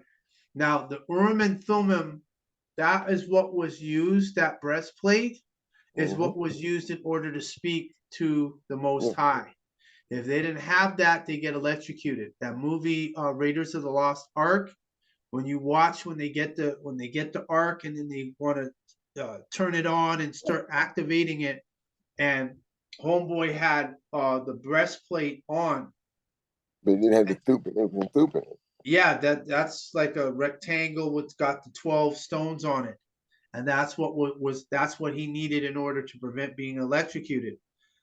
They have convinced themselves that they are the Most High, but they are not Benai Yisrael. They're not Benai Elohim. They are Russian converts to what they call Judaism, and then they have perverted it into their into the practices that they're doing now. Now, if you listen to Rabbi Finkelstein, the first thing he's telling you is that Jews don't want to admit it, but we really worship Lucifer. Because this was struck me when they're doing the eclipse. They were talking about doing the red heifers, and my thing is you need a high priest. And then I said, well, the next thing I thought was, wait a minute. The only way a high priest can be picked is underneath the breastplate is the Ubin and Thuban, or light and perfection. Without it, a high priest cannot be picked. But I guess the high priest has to be similar, like with a priest has to be ordained. The Urim and Thummim was for the high priest to speak with the Most High. That's what the Urim and Thummim was, and that's why for those people who have the Urim and Thummim book, I have the book. So when you go in there and you see that and all that information that ASHNYM put in there, it's like, okay, so what are these guys doing? They're not hiding what they're doing. They're worshiping what people would call the devil. Right. Now, what's strange, and then here's the next thing: the children, Yahud, which they would say in Judah in English, the Falashian Ethiopian Jews that were in the mountains that Israel airlifted to Israel, they airlifted them because they wanted what? The Ark of the Covenant. And so they know the only ones who had the Ark, because they have them to this day where they have a young boy, he's 13, 14, and then he stays at the temple by himself to guard and safeguard the history and the culture and everything. So they airlifted those Falashian Ethiopian Jews around early 90s because they were looking for the Ark of the Covenant, because they want to be able to talk to God. I'm talking about the Orthodox Jews, the Khazars. That's what they want to do. You see some of these movies where the devil is cast out to earth, and the devil's like, yeah, I want to talk to God, right? Because now the devil's like, okay, I'm cast down to the earth. I want to talk to God, or trying to find a way to get back into heaven. But heaven is not what people think it is. They're talking about Uranus, or the Orion star constellation, or Pleiades, Aldebaran, Hades, those star constellations. They talk about going back to where they came from, which is what Clark McClelland, the NASA astronaut, was making mention of, that he's a celestial, that he's not from here, and that the quote unquote blacks are the original owners of the planet Earth. So I'm the only one who's come out and claimed it. And now everyone who's doing anything pertaining to our story, mystery is the better word, of the past, they have to have what? Standing at law. So you have to have standing commercially in the commercial system, and you'll automatically have standing indigenously. Okay. It just struck me that the Ubin and Thuban, they're not using it, and then they're doing everything like these red heifers and stuff. And I was looking at some of the stuff. I said, no, that's wrong. It's not right. They are not the sinner. They are not B'nai Elohim. This is what we have to accept. They're not B'nai Elohim. They're not the sons of Israel. They're not the descendants of Israel. They're none of that. So what the spiritual practices that the Yisrael or Yahud would do, they're not doing it.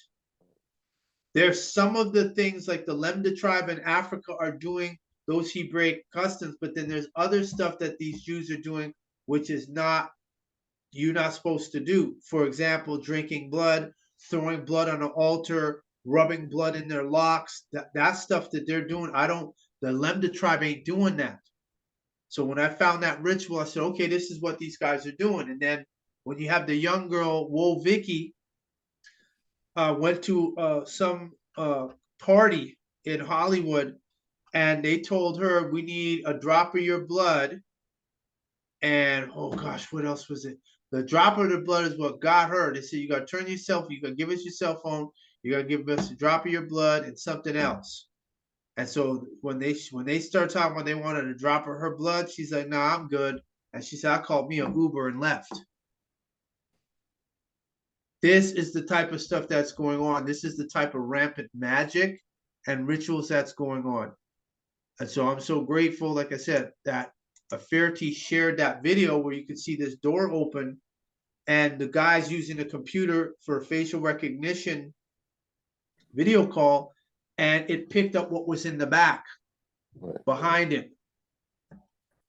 So people got to work their altars. That's all you got to work your altars and go back to Egypt. That's what you're gonna have to do. So what the Jews do with their stuff, again, a lot of those seals, Lukman, like the pentagram and stuff, that's from the Moors. You go get that from the what is that? It's called Lesser Keys of Solomon is the book. That's where they got that. I got those here. I got the ones I have here on the wall. I got those from Bobby Hemmett, along with some of the other pictures. So a lot of that is still our magic that they're using, but because they got Black people doing Christianity, anything outside of that Christianity, they're like, oh, you doing some witchcraft. But meanwhile, we seeing the witchcraft going on, whether it's the Jews or the pastor at the church. Right. They doing rituals that make that. So where are you getting this from to do this ritual? Who said to do this? But this is what they're doing. Part of it is what? The homosexuality. And that's why I don't know if it's true because I saw the title, but I'm not certain. I need more confirmation that allegedly T.D. Jakes, who has been told to step down from his church because they said he raped a boy or a girl, a young girl. She was younger. Yeah, something to do with Diddy too. No, I'm not talking about Diddy. Everyone knew about that. He was smiling from when Diddy and him was together. They were smiling. They called T.D. Jakes the power bottom, whatever that means. All I know is this is what I was told by a woman whose husband was a preacher, that at the seminary school, that some of the preachers will dress up as a woman and some will stay men and they'll have sex. So when the Diddy stuff came out, this is why one of the other Black preachers, forget what his name, I think is Pastor Jenkins or whatever, has been the only one that's been challenging T.D. Jakes. He said, you hanging around sin, so you looking like sin, so you there to sin.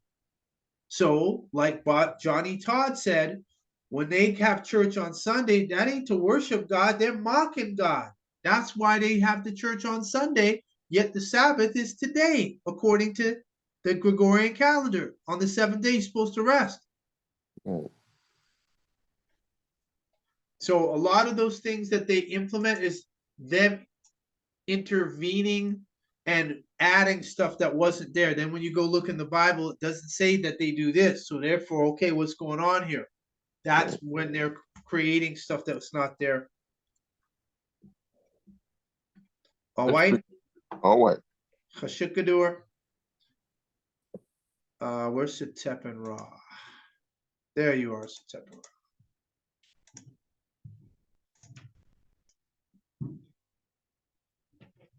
Yes, go ahead, turn your mic on.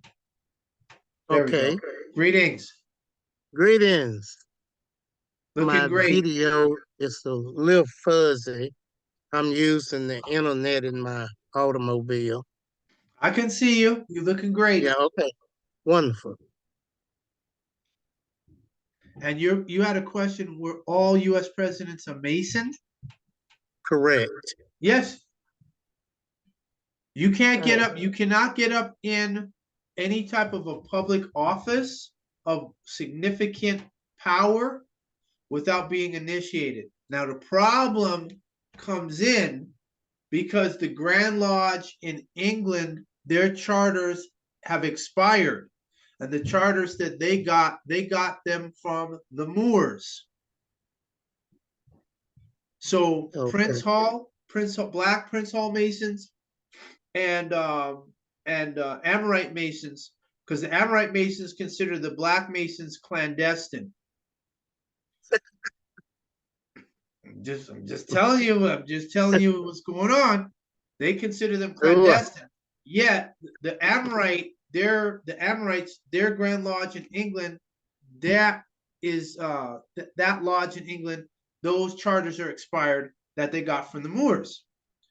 And so the KKK is copying a Negro order out of Seville, Spain. Correct. So the more we tell Black people that there's no need to fear the Ku Klux Klan because the Ku Klux Klan is imitating a Negro order, that opens up a whole bunch of questions, because then Black people say, what do you mean a Negro order? Oh, that was a Negro spiritual order out of Seville, Spain. They're copying them. What? Now that changes the whole dynamic. So when you have Black public officials, more than likely they're either, if they're not a Mason, they're part of a college fraternity. Okay. So the fraternity is college is one level. Then once they graduate, they can go to a Mason. Then once they're a Mason, if they want, they'll cross them over into the shrine and become a Shriner. So they have all of those steps there. So no one in the public is getting in any of those positions without being initiated. Now the problem comes in, like I said, once you point out to them that, okay, these Amorites, the Moors had to initiate them in order to do what? Commerce and to communicate with them. So if they didn't do that, we can't communicate with them.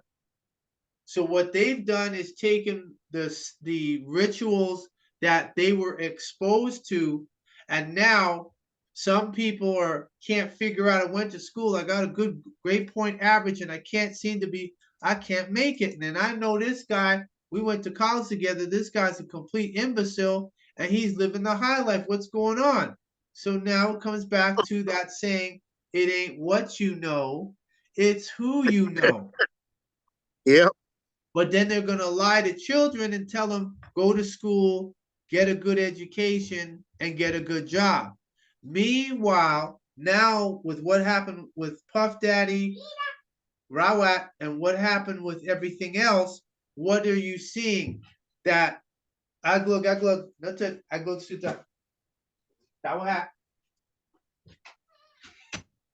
what you're seeing is that all the people who are in the entertainment industry have to do a blood ritual, and that was it. And Lamont from Sanford and Son, if you haven't seen his video, it's on YouTube. Remember Sanford and Son?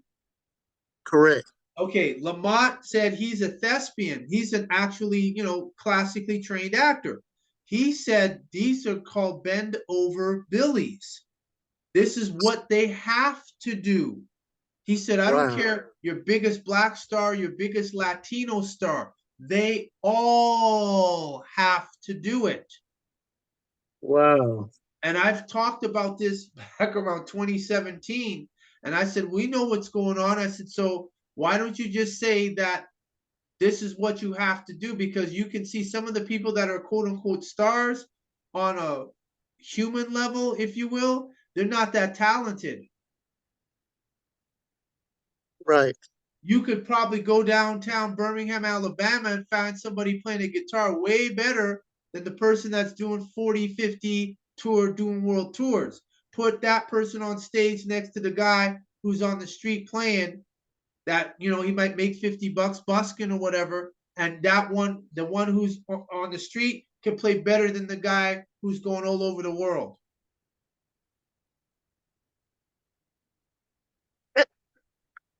Correct. And so this is what has come out now, that these are the contracts, and the contracts extend beyond the bending over and the ritual. It goes into the parties. It goes into a non-disclosure agreement that they have to sign, and they got to sign multiple NDAs. Wow. Yeah, this is I forget the Amorite girl that was on Making the Band when Puff Daddy had the reality show Making the Band. So she was on there and she was like, yeah, I was warning people about him. And she said, yeah, we had to, it isn't, she said, it isn't about the contract for, you know, record sales. It's about the stuff that you have, the other stuff you have to do. And she said that other stuff was the problem. And so the multiple NDAs, non-disclosures that they have to sign, everything they have to sign, they got to keep, everything got to be quiet. So when you hear scandals happen and you say, hey, why isn't so-and-so speaking up?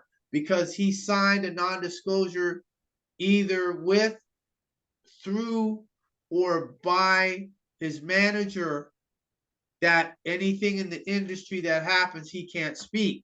So I stated recently, once we got that new information, I said, okay, all the people who are in the entertainment industry, the sports industry, who are athletes, actors, stuff of that nature, don't come to us publicly about a fight that you all had with the devil. That's between y'all and the devil. And if you can't get God to intercede on that messed up contract, don't come to us in the public to help you out. That's on you.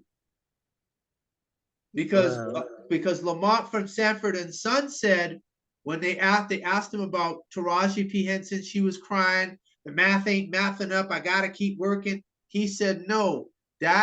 What he would do, he would call his manager, his agent, and I think it was the producer. Back in that time was only 3 people. And he said we would have a conference call on the phone. And he said, and he would say, okay, and he'd even have his lawyer. And he said, this is what they're saying they're offering. He said, I can't accept that. I can't work for that. I could work for this. And they said, oh, come on now. And they tried to threaten him. He said, okay, well, then I don't go on. Okay, come on, let's be reasonable here. And so he said his lawyer would be like, listen, we know what your budget is. And we know you could afford to pay him this amount because we know what your budget is. Then they come to an agreement. So he said that when Monique was complaining about her contract and Taraji was complaining about her contract, he said they got no grounds to complain because he said it is equivalent to going to a restaurant, sitting down, eating the food, and then telling, after the food's in your stomach, telling the waiter or waitress, I want my money back, but you got the food in your stomach. So Monique, Taraji P. Henson, any other actors that complain now or in the future that come out, oh, I'm not getting paid what my worth is. No, that's your agent. That's your manager. They're supposed to be negotiating for you. Wow. So if they're not negotiating for you, don't come public. Oh, what the little poor, what they're doing to poor Monique, what they're doing to poor so-and-so. No, you're supposed to have all these people, manager, publicist, agent, this representative, all of them are supposed to be making sure you get the best deal. If you don't get the best deal with those people, what do? Fire their asses. Because that means you're being set up. Contract. I